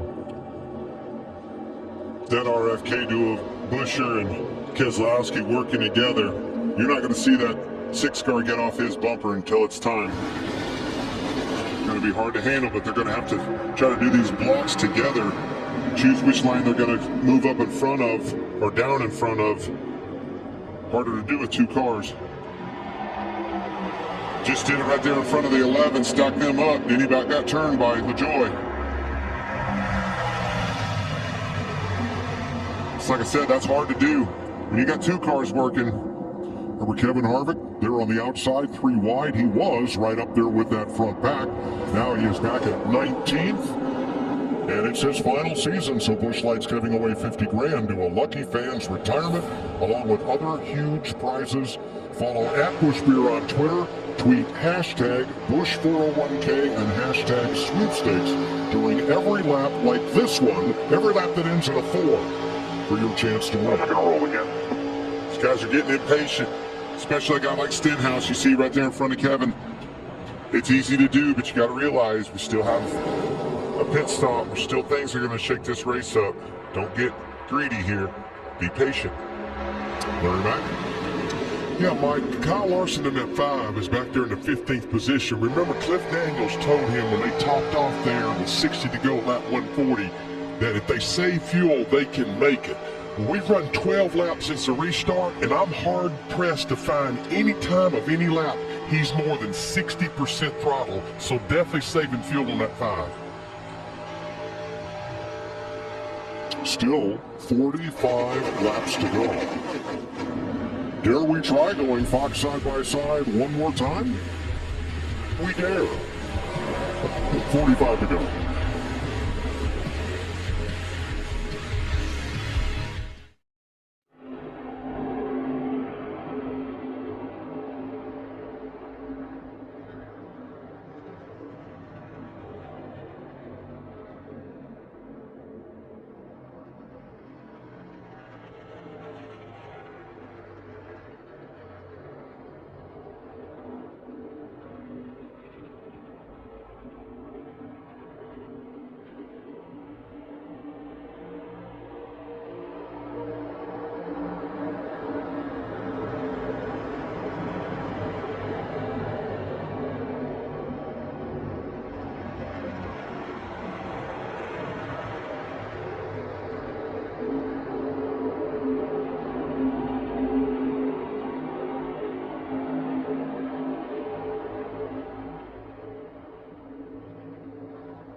.41 laps to go. Aerial coverage provided by Goodyear, powering every mile and every moment on NASCAR's road to victory. Goodyear, more driven. Chris Buescher out front with an assist from his teammate Brad Keselowski with 41 laps to go. They are among the 16 leaders of this race. We've had 45 lead changes, and in the 64-year history of this race, only 6 times have there been more lead changes than we've had already today. See that I call it links in the chain, guys. The outside, it's like a chain out there, and the links in the chain are tight. The inside, they're crammed up, and then they get slack in the chain. All of that, you know, accordion effect slows the overall performance of each line down. That outside line has their line put together better. That's why they're in front. Well, look who's sitting in 6th place, Harrison Burton for the Wood Brothers, who have won this race 5 times with their fabled number 21. Jamie?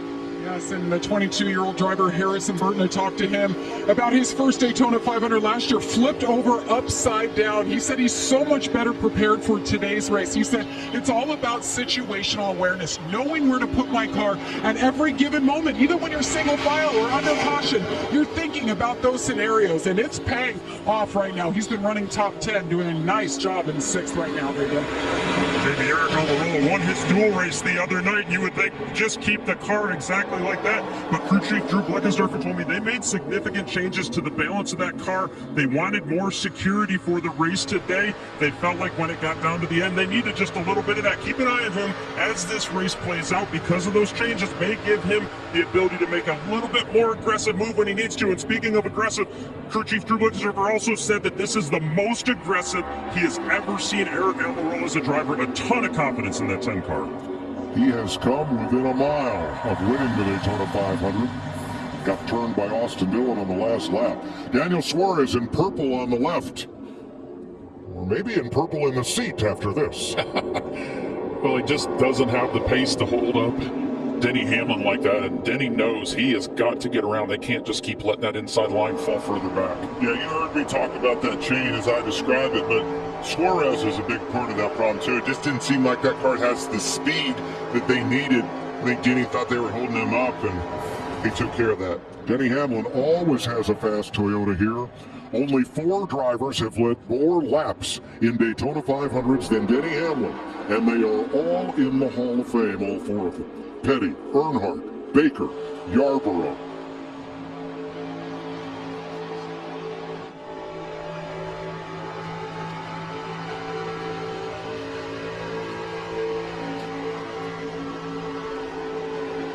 Last time Roush Racing, or Roush Fenway, and now Roush Fenway Keselowski Racing led the Daytona 500 was 9 years ago. But if this pair stays together at the front, Buescher and Keselowski, they could be hard to handle. They are, and like Clint was saying, look at the outside line and the link there. There's getting some gaps in there, and that's kind of around the area that Kyle Larson's in.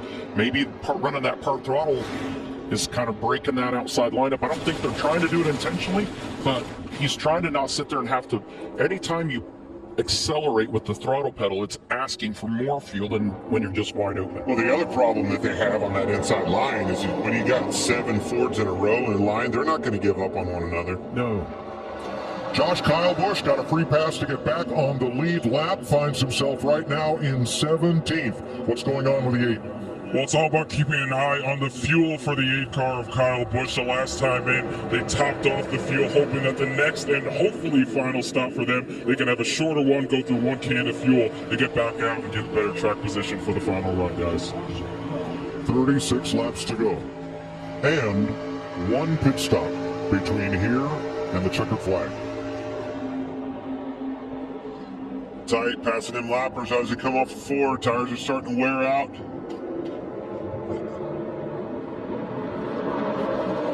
And before pit stops, we're going to take you Fox side by side one more time. Chris Buescher leading the Daytona 500.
32 laps to go in the Daytona 500. That Ford-led group out front,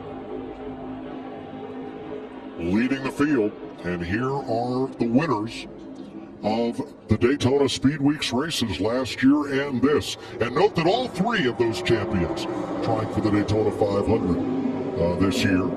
First time ever, right? Yep. Pretty cool. Then all three series champs are in the race. Yep. Ty Gibbs in Xfinity, Zane Smith in the trucks, of course Joey Logano in the Cup Series.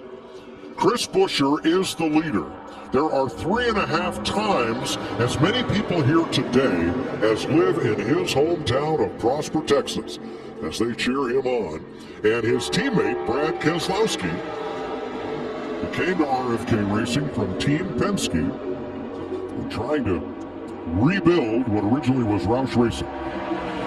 10 Erik Jones with the Smithfield Ford, Austin Cindric, both been up front all day. Erik's been extremely happy with his car. See what happens here. Ron Preece right behind them, holding pretty wheel. He's had that track position, done a good job so far. Got to get to the end of this thing, we all know it. Harrison Burton behind him in tow. These guys are looking good right now.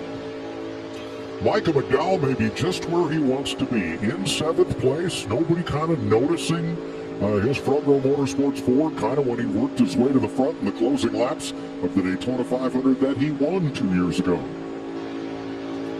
You got the 11 of Denny Hamlin and the 99 of Daniel Suarez. We saw Hamlin go by Suarez on the inside line, get shuffled out, and Denny was able to work his way back up and get back in front of Suarez to get back on that outside line. But now Suarez pulls Kyle Larson along the bottom, and Austin Dillon. We haven't seen much of the three today. He is a past Daytona 500 champion. Bubba Wallace had to take a pit. He had to pit. It was going to be out of gas. We knew that was going to be the start of it. Josh. Bubba Wallace into his pit. Remember, he came in a little bit earlier before, and now he's going to top off and get tires on that right side. Now, his last stop was 11 laps before anybody else because he chose to stop early and get track position, put him back up front.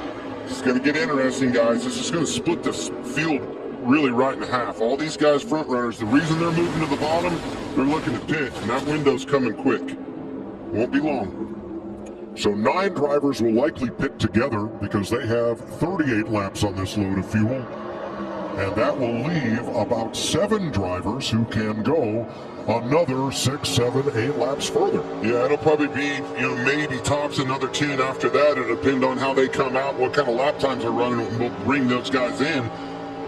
But nonetheless, all your front runners here, 17, 6, 4, 10, 11, all of them were the ones that pitted the last time on lap 133.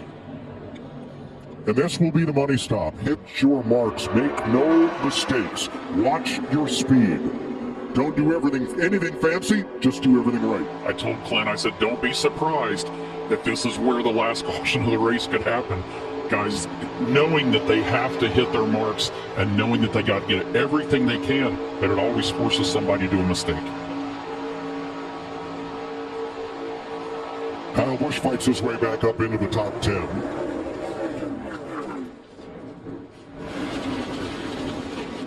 We see that line that was dominant on the outside has now moved to the bottom. Like you say, getting closer to the pit stops, you can't just stay on the outside. You're going to have to get yourself down to where you can be in position to get to pit road. I definitely think that was the play. They, jockeyed for position, got down to the bottom, the inside, where they can come as a group. But man, it takes me back to the start of this race. What we learned, when all those cars came together, they weren't very efficient. This might be an opportunity for some of these other cars. Chris Buescher and Brad Keselowski, they need to pit together. They need to come off pit road together and just do it faster than anybody else to maintain that twosome at the lead, and they're going to be tough to deal with.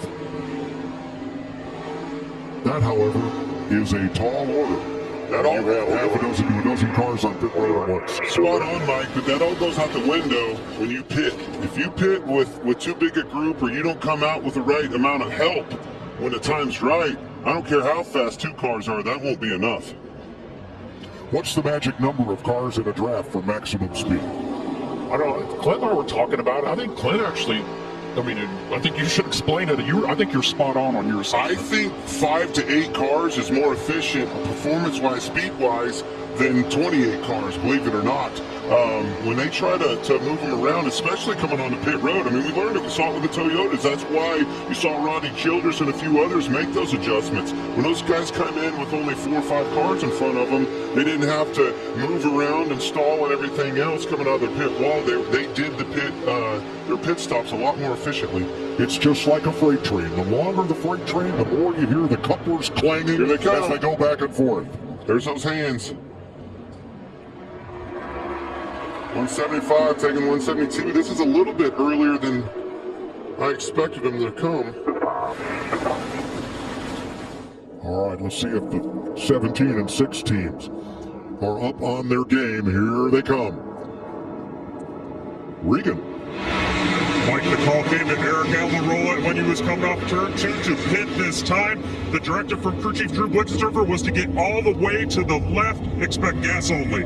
Josh. Brad Keselowski now into his pit. You see him getting topped off. Hopefully this is the time he finally can get that Daytona 500. Jamie.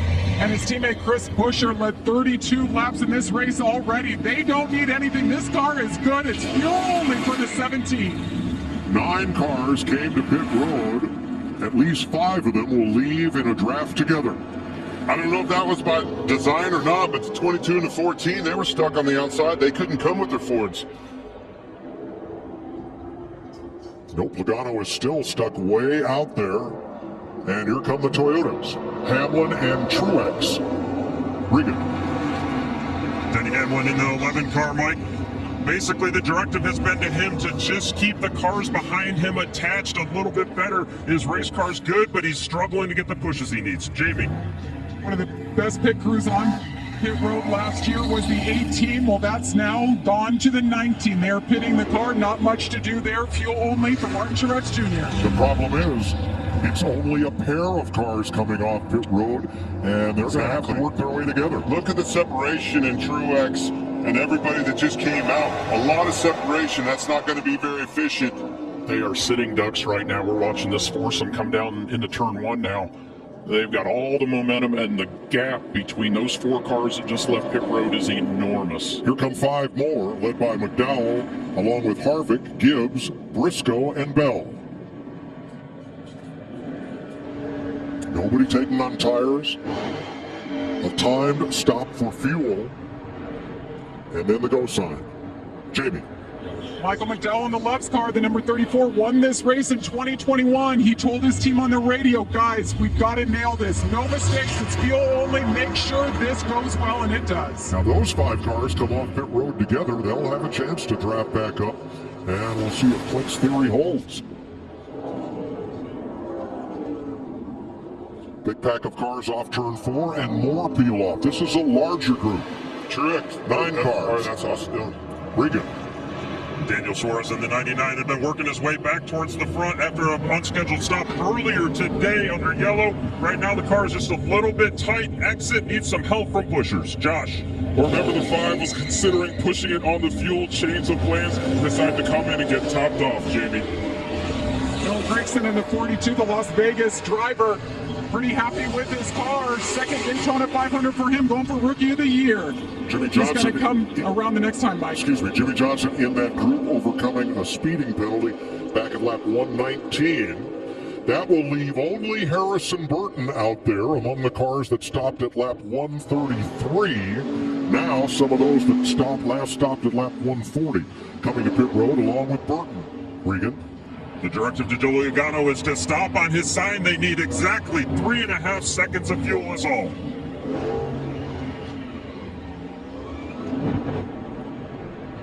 Josh? Hayden Kyle Busch is a little bit loose in the center. They came in to get topped off. Jamie? Harrison Burton, they called for 5 seconds of fuel. I'm not sure he was even in his box for 5 seconds, but a quick stop in. There goes Noah Grigson in the 42. They got their fuel. And 6 cars exit pit road together. Ricky Stenhouse will be coming back. 2 fast exiting for the 47.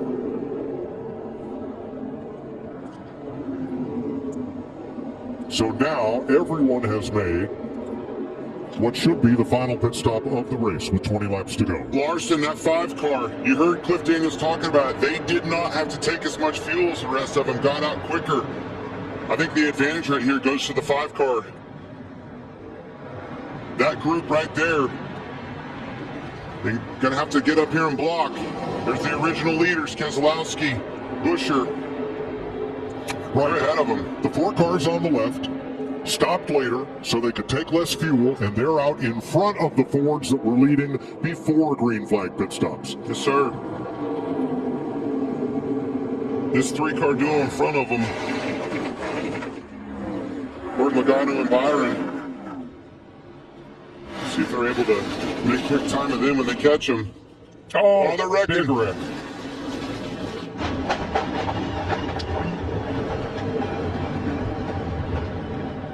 That's a product of catching those cars. Everybody's on a little bit different. A pileup at turn 1 with 18 laps to go. Michael McDowell, Ryan Preece, Martin Truex among those involved. Kevin Harvick with damage to the right front. And Preece had such a great Daytona 500 going, and it's gone.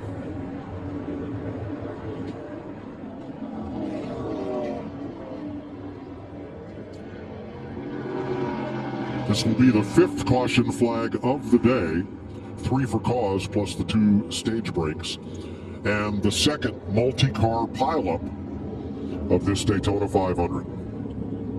Martin Truex thought that 19 would be his lucky number. It's February 19th, it's his 19th Daytona 500. The crash happens with 19 laps to go. We'll see what happens here when they get to turn 1. Make them all, so you can see the pipes and the 2-car. He was lifting hard, stacks them up behind them. McDowell gets in the back of Preece, turns him around, the rest is history. But I take it back to Gregson. You see that lap car that they were going around. Always movement like that creates them stacking up. And Ryan Preece is driven to the garage. The Berlin, Connecticut driver had a great 500 going. And you'll see the accordion-like contact here in that upper lane. Just all piles together. You see that fireball come out of the pipes, that means they lift. That raw fuel's in the pipes all the way out of the gas, and it just so on and so forth, stacked them all the way up through the field. Finally, one of them got spit out. We're going to ride with the Bass Pro Shops cam on board Martin Truex.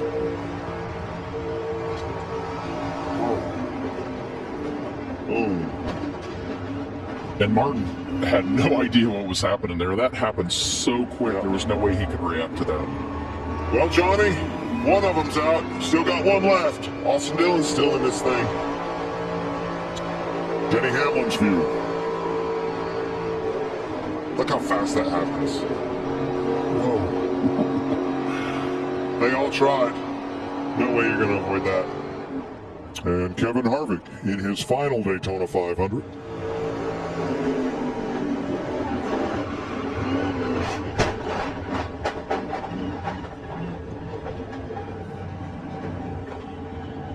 Chase Briscoe. Let's check out the Mahindra cam. The driver's eye for Chase Briscoe.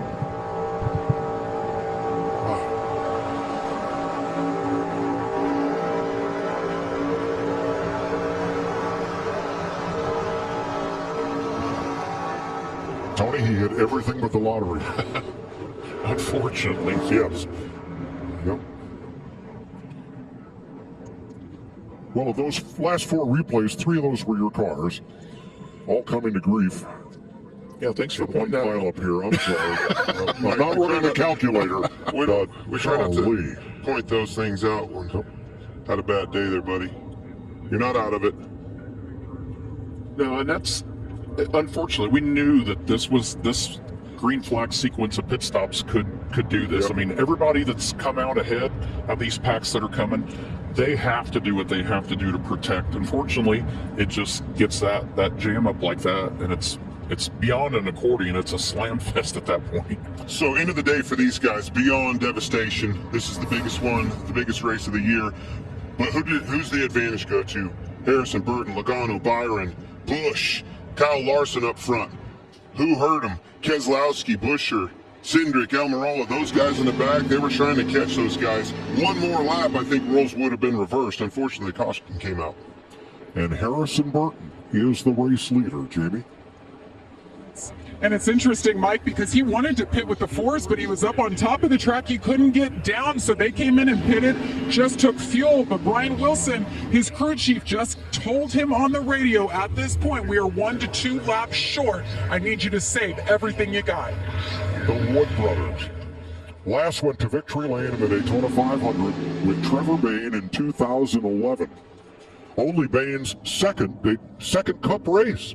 But Leonard Wood, the master at minimizing mechanical drag, had massaged that car, and that was probably the fastest car in Daytona that day. And Trevor Bayne drove it like he stole it for the Wood brothers' 99th win in their NASCAR history, which dates to 1949. 16 laps to go in Daytona.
Well, here are the drivers.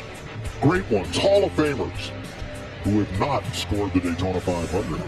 Two-time champ Ned Jarrett, champions Rusty Wallace and Tony Stewart, Mark Martin, 29 starts. And today, Martin Truex is out of the race, and Kyle Busch is currently in 4th place.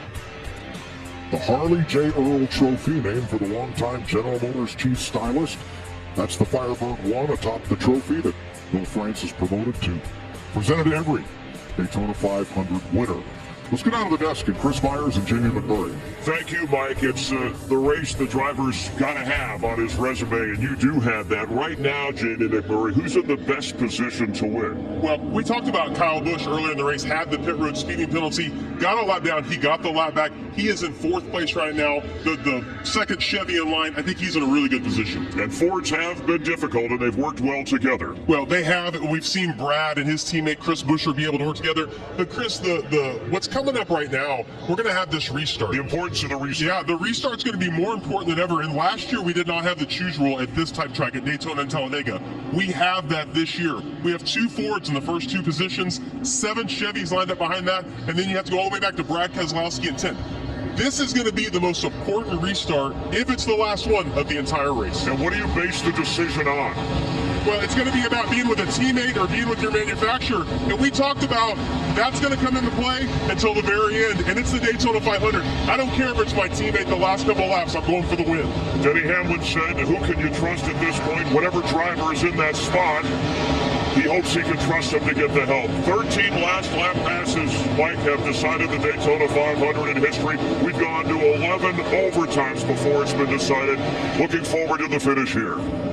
Thanks, Chris. I am surprised that Chris Buescher in the 17 and Brad Keselowski, after spending all that long run drafting together as teammates at the front of the field, chose different lanes for this restart.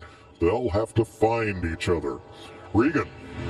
Mike, you see the 22 of Joey Logano selected the bottom there to go alongside of his somewhat teammate in the 21 car, Harrison Burton. The discussion was pretty short and simple.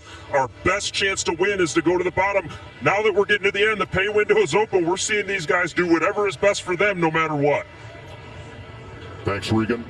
By the way, Trevor Bayne's win for the Wood Brothers was their 98th. Ryan Blaney also scored one. This is Kim Burton, and she's a nervous wreck if you're a longtime fan when her husband Jeff was racing, and now her son Harrison leads the Daytona 500. You would swear she is in the passenger seat of that car every single lap with him. Reminds me of 1996 when Dale Jarrett won the Daytona 500 and his mom Martha sat in a van in the infield. She wanted to see her son's car go by, but just once a lap, she didn't want to watch the whole race. And we lost Martha a couple weeks ago, and we miss her. Our condolences to Ned and the Jarrett family. They're the Thunderbirds. The pilot's watching after putting on a great air show here. One awesome show, the best one I've ever seen here. Also, condolences to the family of Canadian racer Trevor Boyes, who recently passed. He competed in a number of 500s.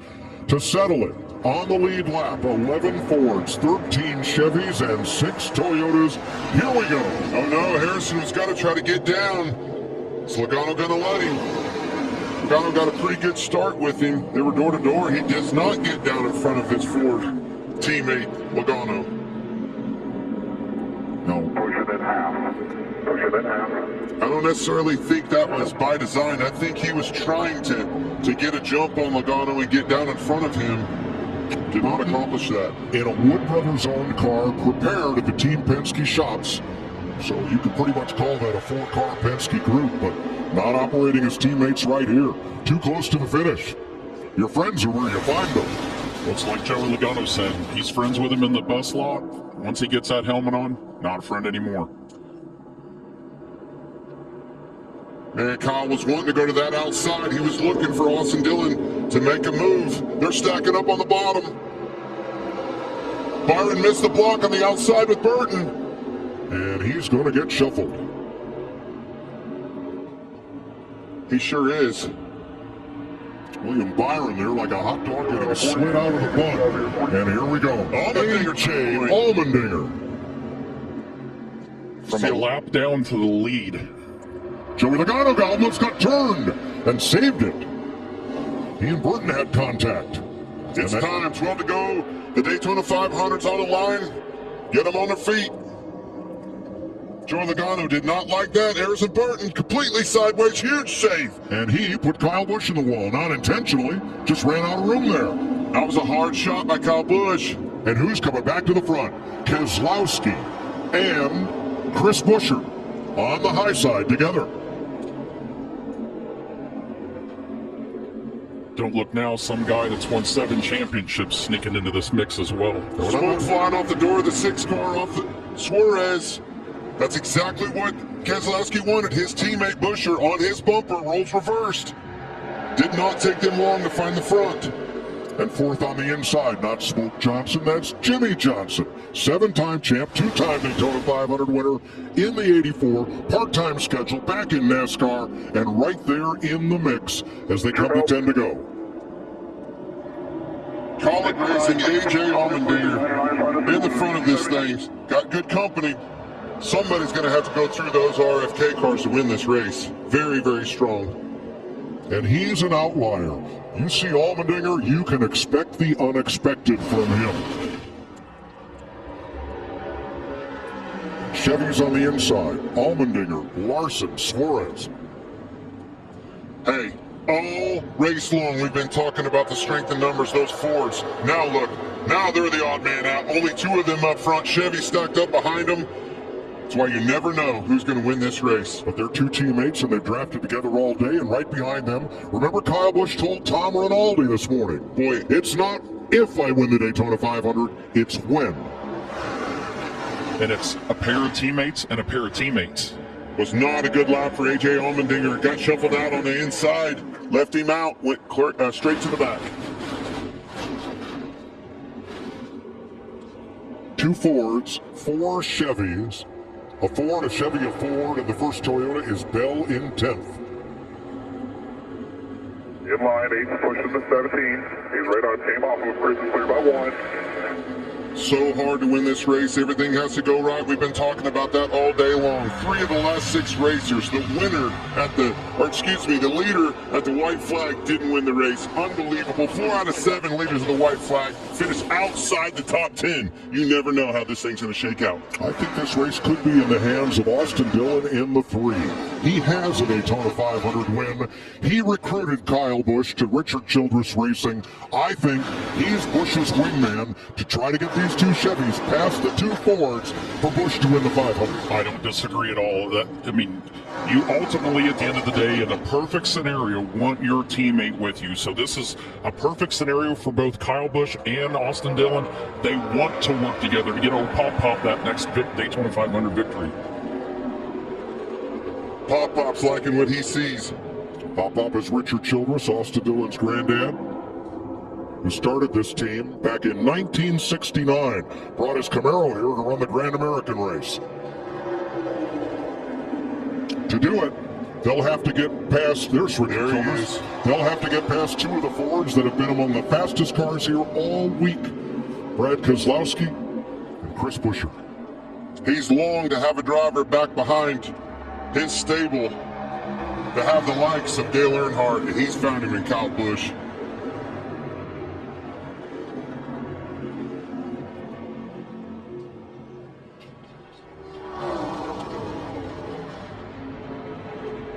Buescher put the bumper to Keselowski to try to create a little distance. And the Chevys close it right up. They're coming to 6 laps to go. And you better be careful how he does that. You get that gap open, you leave those 3 Chevys behind there, they will mow you down.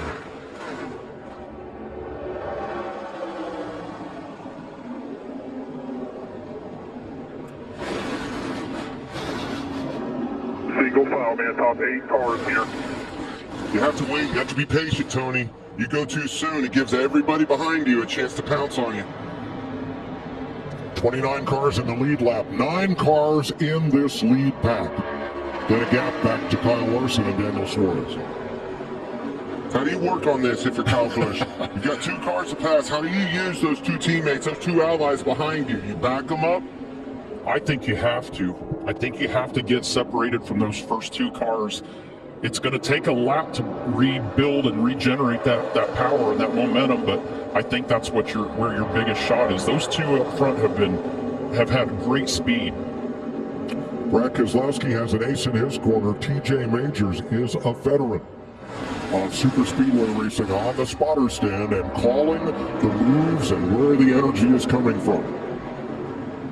This is that moment. Brad Keselowski made this move, joining RFK, add his name as an ownership, driver owner in this thing. If he can pull this off, this is what this vision of dream's all about. See Stenhouse, you know he's going to go.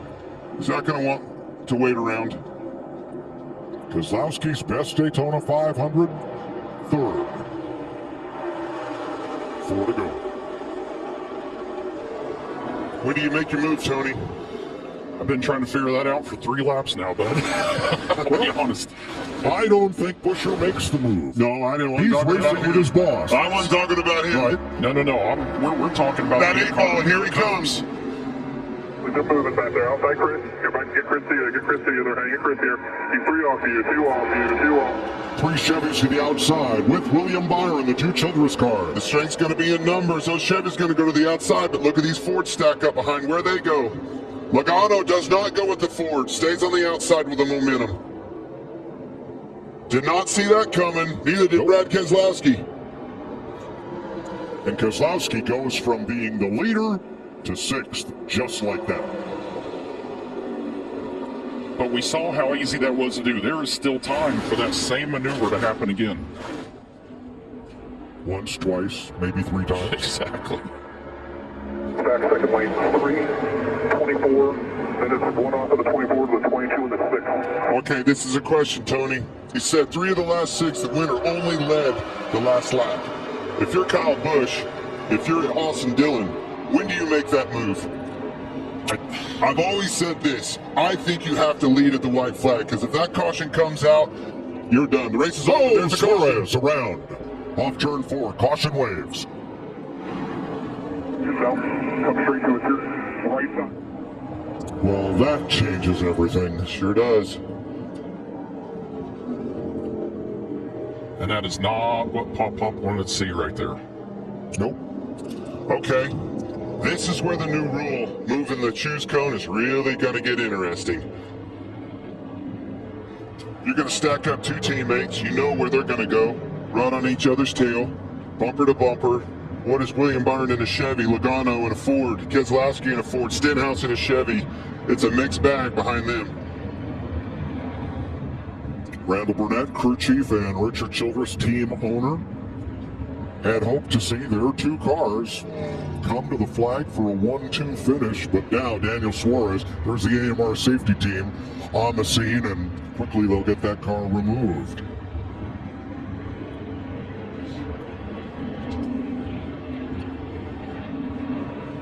He wants to get going. We're heaving that thing out right now. Well, good call. That car's still running. He can still finish this race, so the steps record gets up there, gives him a boot. That's right. And maybe he can get back in this race. All right, Kyle Busch was leading at the caution flag. Back in 1998, that would be the win, boys. Yeah, you're right. You're right. All right, man.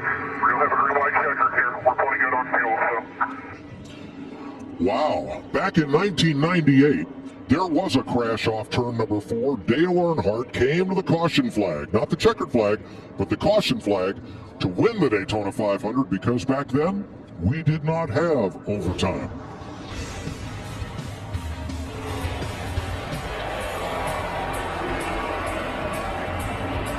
"20 years. It took Earnhardt, who won everything else there was to win at Daytona, to join this world's longest receiving line." You don't remember that, do you, Larry? Yes, I do. And I told him, hey, don't celebrate. We have to get back around the checkered flag. I think that lap 199 under caution with the track clear was about as fast as before the caution came out. I want you to take a look at this car. You don't see any Goodyear letters on the left side. The right side's got concrete dust all over it. That boy wants to win this race. He told us he was going to win it. He just might. Well, and remember that the concrete on the right side came from Harrison Burton, shoving him to the outside wall. Nothing to do with Harrison's fault, just an incident that got him all moved up like that. You hardly see a car win this race anymore that's clean.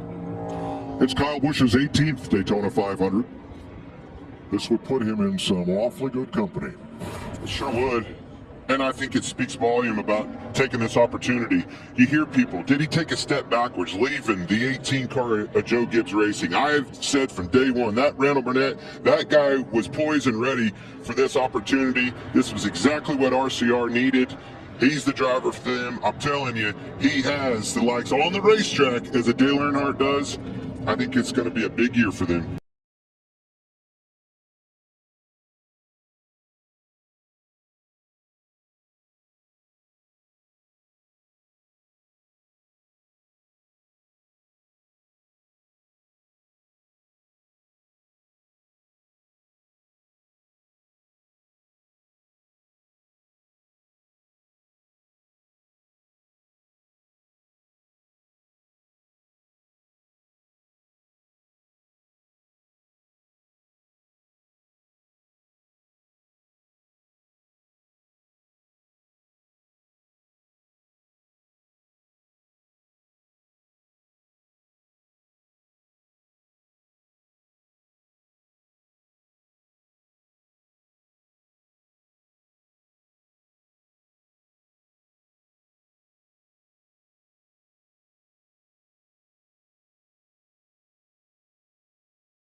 But aside from that, great move by Ricky Stenhouse. Harrison Burton.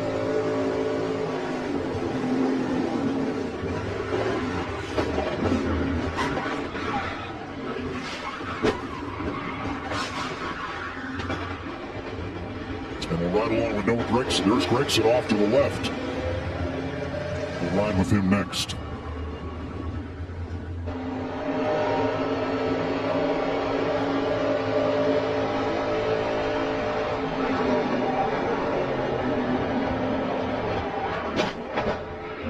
Nothing you do, one for the right. And the driver's eye view from Ross Chastain.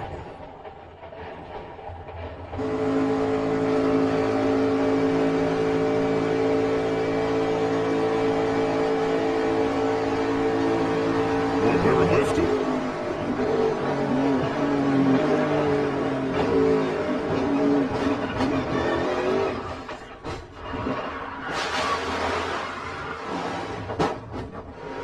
Hemric.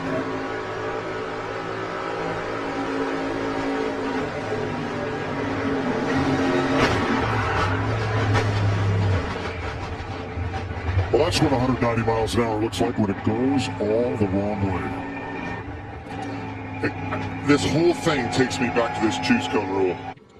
That difference in a choose cone rule coming to these plate tracks like Daytona, Talladega, that's why Stenhouse is in the lead and those other cars are wrecked. And I'm telling you the truth, Stenhouse was down and out. Those two cars got stacked up on that bottom line. Out of nowhere, he was in a situation where he got to spit Logano out. That lonely Ford had the help of a Chevy and Larson behind him. I'll be darned, we're leading this thing. Let's set the field for you. Among the cars that got through there unscathed, JTG Doherty's driver, Ricky Stenhouse, for Tad and Jody Geschecter, and NBA legend Brad Doherty.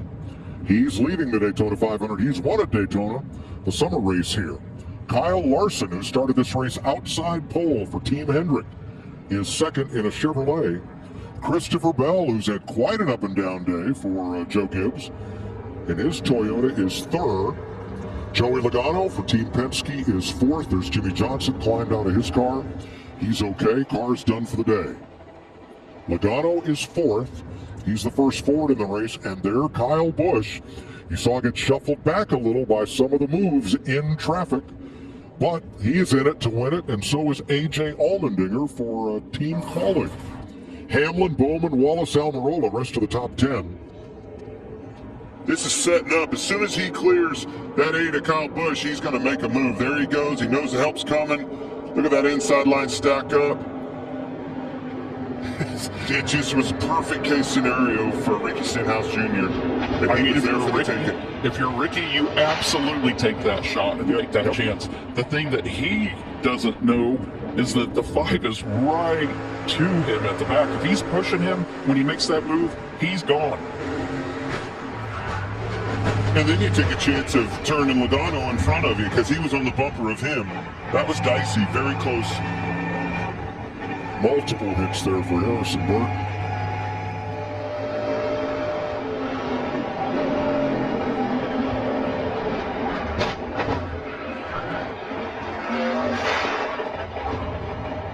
Don't tell me this is not a violent sport. Yeah. Took his hands off the wheel in case one of those front tires snapped against the wall and just jerked that wheel and caused a wrist injury. Yeah, the biggest thing you want to get, most of all, you want to get your thumbs out of those spokes so the spoke doesn't catch your thumb on the way by. Austin says, I'm not letting go anything. I'm driving mine. He's still driving it. You're right. Now, just outside the top 10, Keselowski and Buescher, that drafting pair of RFK Fords, they still have a shot at this. Hey, did you not see who's in between them?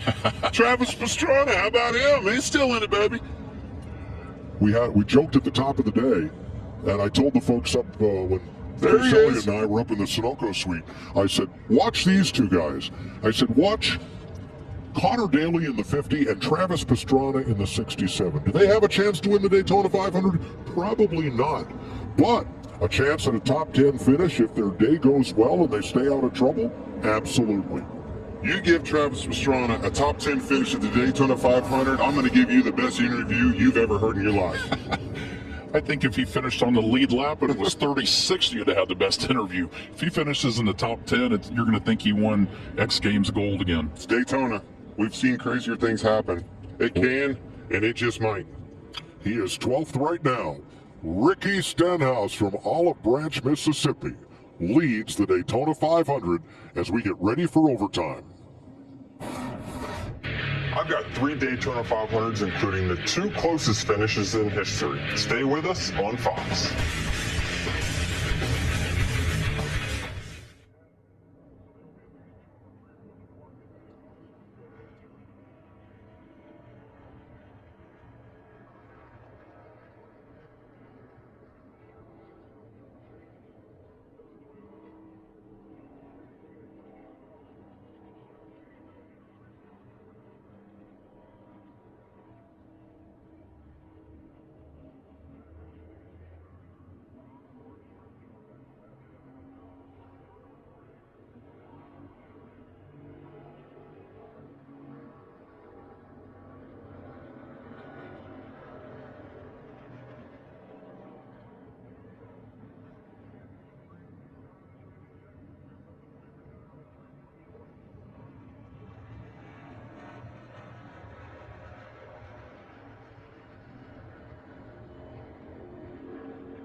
Overtime at the Daytona 500. We're live at trackside. Jamie McMurray, Chris Myers. We'll get back to the guys in the booth in just a moment here. The late aggressiveness has brought out crashes and some cautions. We saw Ricky Stenhouse Jr. go from 6th to the lead in a matter of moments here. How far back can you be right now, Jamie, and still have a chance to win this? Yeah, well, I mean, Ricky was able to go from 3rd row outside. He lined up on the 6th car all the way to the lead before they got to the backstretch, Chris. I think if you're in those first 4 rows, listen, the level of aggression, we talked about it was going to get higher and higher. Right now, when you get connected to somebody, you're not letting off. You're going to. It doesn't matter, teammate, no teammate. I think all of those rules are out the window. I think you can go from 4 rows back. What matters, where does experience figure in at this moment? Well, listen, at this point, it's all about a little bit of circumstantial. I mean, Kyle Busch has the experience. He had his teammate behind him, but they weren't able to stay locked together. Not necessarily because he did something wrong, just circumstantial. We talk about a little bit of luck. You're going to have a little bit of luck right now to win the 500. We're close to the action and trying to bring you a little bit closer. Back up to Mike, Tony, and Clinton. Going to need fuel if you're going to win the 500. Yeah, 7 drivers. Of those that stopped earlier and had just enough fuel to finish, they've come in to top off, which means they think we may have more than one overtime. We're going to keep going as long as this takes. I'm going to tell you they were getting close on fuel. All right, Regan. Ricky Stenhouse Jr.'s crew chief Mike Kelly. Mike, you guys have kept that car clean all day long. Your driver got it to the front. What do you tell him coming to this restart here? Just tell him to go do his job. Ricky's done a good job for us all day, and we'll see what happens here at the end. Thanks, Mike. Josh? Well, Kyle Busch's crew chief Randall Burnett here. How do you guys handle this next restart? Well, I couldn't quite hear you there, but Cal's been doing a great job tonight. Just 3G Chevy, and we just didn't have it go our way on that last restart, so we're going to have to make up for it on this time, and just see what happens here. Thanks and good luck. Thanks, Josh. There's Kyle, and the number of contenders gets smaller with every caution flag. Overtime, 2 laps, green light checker, 52 lead changes so far in today's Daytona 500. Only twice in 64 years have there been more, and we're not done yet. Yeah, this has got potential to have another caution or so, but this is going to be an awesome restart. We've got guys that are all split up, guys that don't have teammates anymore, guys that are with different manufacturers. Who knows what is going to happen now? We've been down here for 500 miles telling you guys you're going to need to manufacturer help. You're going to need your teammate help. None of them have that now. That choose cone rule, I'm telling you, it's coming to effect in a big way, and it's going to again on this restart. You're going to have to find somebody. You're going to have to keep them behind you and not let them around. Blocks are going to come, and that's probably going to mean another caution. All right, what's going to happen? Who do you like? Well, I can tell you what's going to happen. Nobody's going to just ease into somebody's back bumper. Anything that's going to be a push is going to be wide open.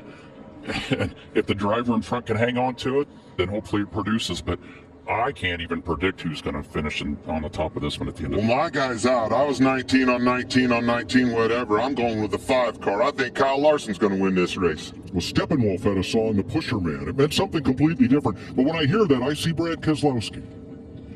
I don't disagree. And Brad is historically the last couple years been one of the hardest pushers in the field, Yeah. so he's definitely not gonna ease up on this. I think they've had the fastest cars, so that you're not out around there. That car is.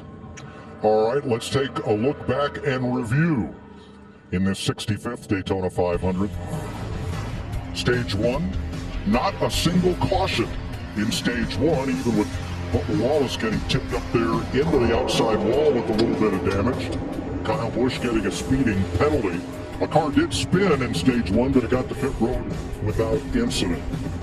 There's the first multi-car pileup. Tyler Reddick in the 45 getting turned around, knocked out of the race, and taking several others with him. Then this one, Ryan Preece getting turned by Michael McDowell in an accordion-like fashion. Neither one of them started the wreck. They were both in the midst of finishing it. And then Daniel Suarez spinning to the inside as we were coming to 2 laps to go with the 2 Richard Childress cars of Kyle Busch and Austin Dillon out front. And finally this, Ricky Stenhouse drops to the inside, makes a great move there, but Austin Dillon gets turned into another car, and then Ian Royal Byron come careening up the racetrack into the wall. Mayhem ensues. You know what the top team running order has all in common? They were all a part of every one of those highlight reels right there. The 5 car was around sideways. He spun out in one of them. The 20, Christopher Bell, he was in one of those wrecks. He's up there. That's what you got to do. You heard Denny. All of us talked about it. Surviving this race, getting to this opportunity, that's what it's all about. 5th and 6th both a lap down at one point. I mean, we've had a little bit of everything, and it's a mixture of guys still left in the top 10. All right, here's the choose. Oh boy. Stenhouse the leader, Larson second. They're both in Chevys. Where you going? How about that? Split them And up they split again. them. Bell in the Toyota down, Logano in the Ford up. Kyle barely made that. Kyle Busch, that is. Yep. Allmendinger down, Busch up. Hamlin the inside, Bowman the outside. A lot of energy taking that bottom, especially back in the pack. That's where that energy's built from. Ready to decide it, Larry? Yeah, what's interesting with all of those Fords pitting, Joey Logano is the lone Ford right now inside the top 10. And it's kind of a mix. There's like 4 or 5 Chevrolets, there's 3 or 4 Toyotas, and that 1 Ford right now. This will be the longest Daytona 500 in history because of the extra caution laps and the overtime. I don't want to put an S on that just yet. This is a mano-a-mano, no holds barred right here. Every man for himself. Nobody has anybody that they can trust. Well, it's the start of a long season, but come on. Either win the Daytona 500 or bring me back the steering wheel. I don't care about the rest of the season. This is one of those scenarios. You take the boxing gloves off. This is a bare-knuckle street fight the rest of the way out. Or, if you're Dana White, this is a slap fest on the way out. Man, I was hoping you'd get that in. Yeah, that boy. Yeah, we have 8 drivers that stopped 6 laps earlier on fuel than the rest of them, and they are the first 8. However, we don't know if they got those cars completely full or if they did a timed stop just to get them to the end of, say, one overtime? I think they all were time stops. I mean, nobody wants to give up any time on pit road, especially on a green like that. So it'll be interesting to see who has the fuel to make it the rest of the way. Saw some guys during this caution top off. We know they can make it. We'll just have to wait and see. Stenhouse, Larson, the front row Chevrolet. Bell and Toyota. Logano and Ford in row 2. Chevy's in row 3. Allmendinger and Busch. Here we go. One more try at overtime. Is off ahead slightly. Just stay on that 22. I don't like his bottom line already. Look how far off AJ Allmendinger is off of Bell. That's not good for those guys. Bowman on the outside getting a big push by Bubba. That's where all this energy is going to come from, back here. The move's going to be made on the front, but it's going to be because of what they see in the rearview mirror. Here comes the 8.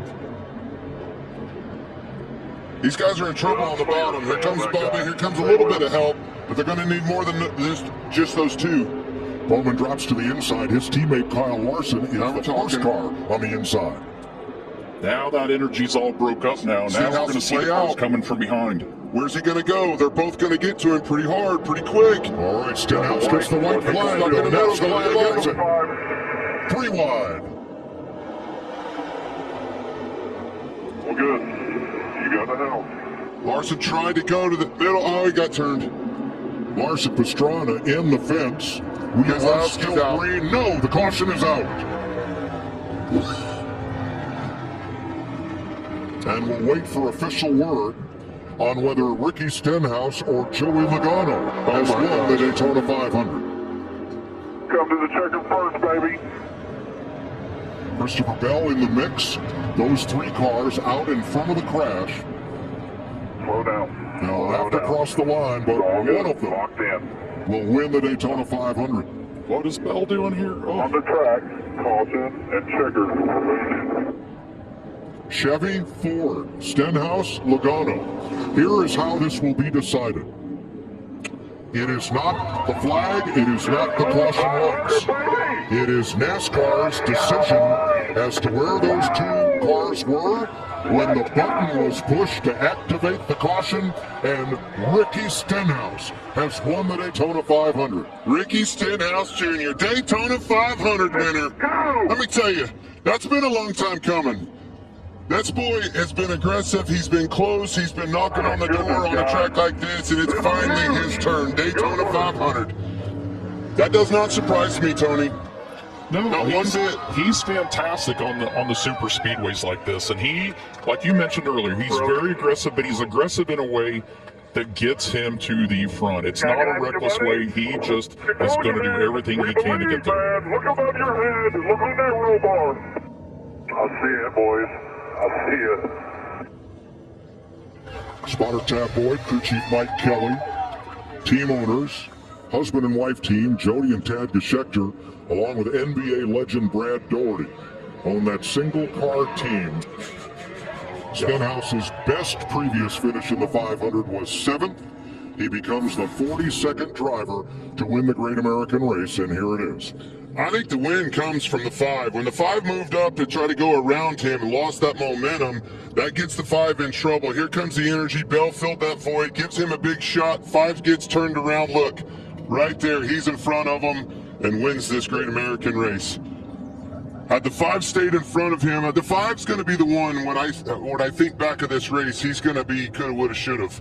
Oh, so close. Stenhouse won here in July 2017. The 10 car back in the back of the 67 car. And you got to do it. I mean, you know Travis doesn't have a lot of experience in these cars, but it's the last lap. You have to go for it. I ain't going to do a burnout. I ain't got no fuel. Hey, bud, you don't need any more. How about that? How about that? That's how close it was. You saw Buescher, you saw a lot of other guys come in and top off.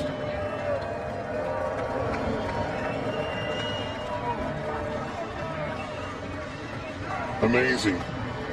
Ricky Stenhouse wins in his 12th try for the Daytona 500. On the short tracks, on the dirt, sometime they called him Ricky Spin Twice. Not today. Today, they call him Winner. Doesn't matter what happens the rest of his life, he is a Daytona 500 champion. With a big ring, and I mean a big ring. This is going to be a good celebration. Who would have thought in this day of the 4-car mega teams that this little single-car team would come here and win the 500, Jamie Little? Ricky Stenhouse Jr., it has been a long time coming. The one difference, Mike Kelly, your crew chief, is back. You won 2 championships together, and now you won the Daytona 500. Was it just magic together that made the difference here? Yeah, I think this whole offseason, Mike just preached how much we all believed in each other. They left me a note on the car that said they believe in me and to go get the job done tonight. I made a few mistakes. We were able to battle back. This Kroger Continental team worked really, really hard this offseason. Great pit stops, Hemric engines, glad a Chevy won. Man, this is unbelievable. This is the site of my last win back in 2017. We worked really hard. We had a couple shots last year to get a win and fell short. It was a tough season, but man, we got it done. Daytona 500. You have a knack for this style of racing, and we went into overtime, so you had to do it a couple of times and earn it. What were those moments like, and what were you watching? What made the difference initially at the end? Yeah, when the 8 went to the bottom there, I was able to push the 22 and the 5. We had a huge run. I was hoping we were going to get to the white there, and we didn't, so I knew I was going to take the top. I was hoping the 22 was going to follow, and he did. He was able to push us out. I went to the bottom, the 8 and the 22, got a huge run. The 5, split me in the middle, but another fellow dirt racer with Bell gave me a good shot down the little short chute into one, and we were out front when the caution came out. We were out of fuel, so the fuel light was going crazy. But, man, I hope y'all had fun. That was a heck of a race. Congratulations. Ricky Stenhouse Jr. wins the Daytona 500.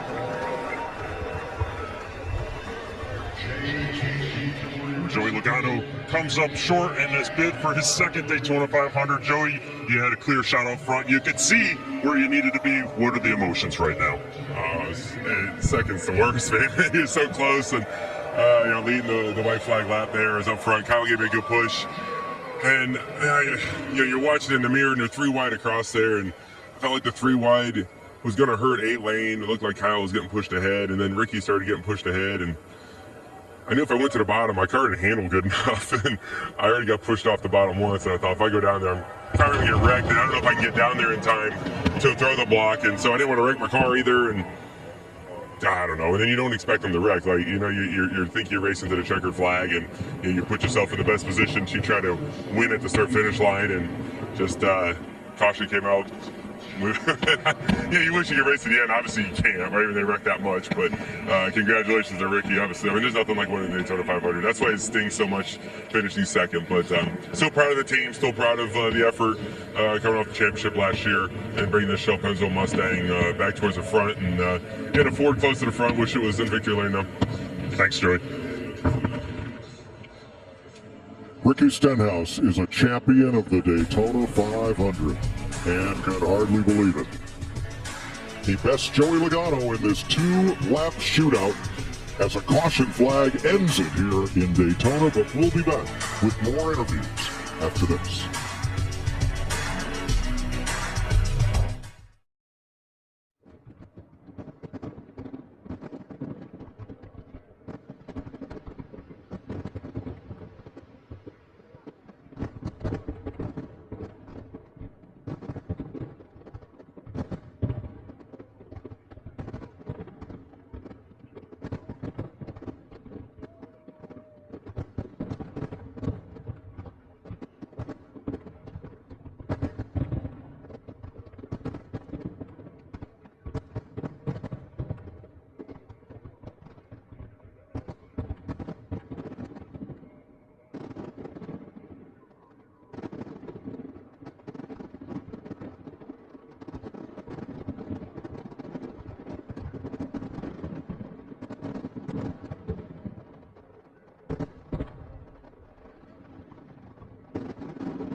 Daytona 500 winner, a 30-1 long shot, a single car team, and that is Ricky Stenhouse Jr., who led very few laps, survived 2 overtimes, and under caution holds off Joey Logano, and he is your champion in the 65th running of the Daytona 500. As mentioned, from Olive Branch, Mississippi, he grew up. The name of his street, Tranquil Drive. It was anything but with Katie McMurray as the finish of this one. I'm Chris Myers. By the way, the longest Daytona 500 ever, 530 miles. So the Daytona 530. Where did Stenhouse win this, and who else had a chance at the very end where they lost it? Listen, Chris, Ricky Stenhouse earned this. He had to hold these guys off, not only on the restart on lap 203, where he went from the 7th position to the lead on the backstretch when Kyle Busch and Austin Dillon had their issues, but then again he had to hold off Kyle Larson and Joey Logano. And by the way, he was out of fuel in the whole process. Who knows if he would have won if it would have went green all the way back around to the start-finish line. Great super speedway driver. You called it a long shot, and I would agree, probably the odds said long shot, but Ricky Stenhouse Jr. is a really good super speedway plate racer. Yeah, we spent hours talking about who can you trust, manufacturer teammates, other drivers going the same speed, and here's a guy who, he said he made a few mistakes, recovered, did the right thing at the right time, had the right moves, and survived. As we saw, this was a case of who can outlast and be there at the end to have a chance. Yeah, I mean, listen, Ricky Stenhouse, he talked about making mistakes, but he made them early enough that he was able to recover. I mean, to me, the move of the race was the restart with lap 203, where he went from 7th to the lead. Had a couple of dirt racers. You heard Christopher Bell and Kyle Larson around him at the end. Some friends, maybe not teammates, but friendships off of the racetrack. And I thought Kyle Larson's move, going to the middle, that's what he had to do to try to win this race. He's probably going to beat himself up tonight looking back at that. But listen, I think in the heat of the moment, I thought he made the right decision. And Ricky Stenhouse last year, heartbreaks, passed on the last lap when Austin Cindric pulled the upset. This time, Ricky Stenhouse Jr. with the upset. It's a long afternoon, and they hung in there. Clint Boyer, Tony Stewart, and Mike Joy. Let's go back up to the booth and get their final thoughts. Been saying all week, Chris, this race would not go to one of the favorites. It would go to one of the outliers. The last two 500s were won by 30-1 shots. I thought that would happen again tonight, and certainly Ricky Stenhouse was on that list. Well, I'm proud of our dirt racers. You heard us talk about Christopher Bell, Kyle Larson, and Ricky Stenhouse. I'm really happy. And what I'm most excited about, a single car team wins the Daytona 500. That's impressive. Well done. These fans in the stands, everybody that took in this event of the Daytona 500, they're the real winners. I'm telling you, hats off to everybody at this event to makes it what it is. From the start of the week, it's been awesome. The racing on the track, these drivers have put on a hell of a show. The duels were awesome. Qualifying was interesting. These teams, this sport, NASCAR is in good hands. Third most competitive Daytona 500 ever, Chris, in terms of number of lead changes. What a night. Yeah, you guys did a great job. I'm telling you, Mike, there are a lot of experts, a lot of analysis, and in the end, I don't know that many people saw this coming, and that's what we like, an unpredictable finish. We're going to have more live from Daytona. You'll hear from some other drivers. There's the winner.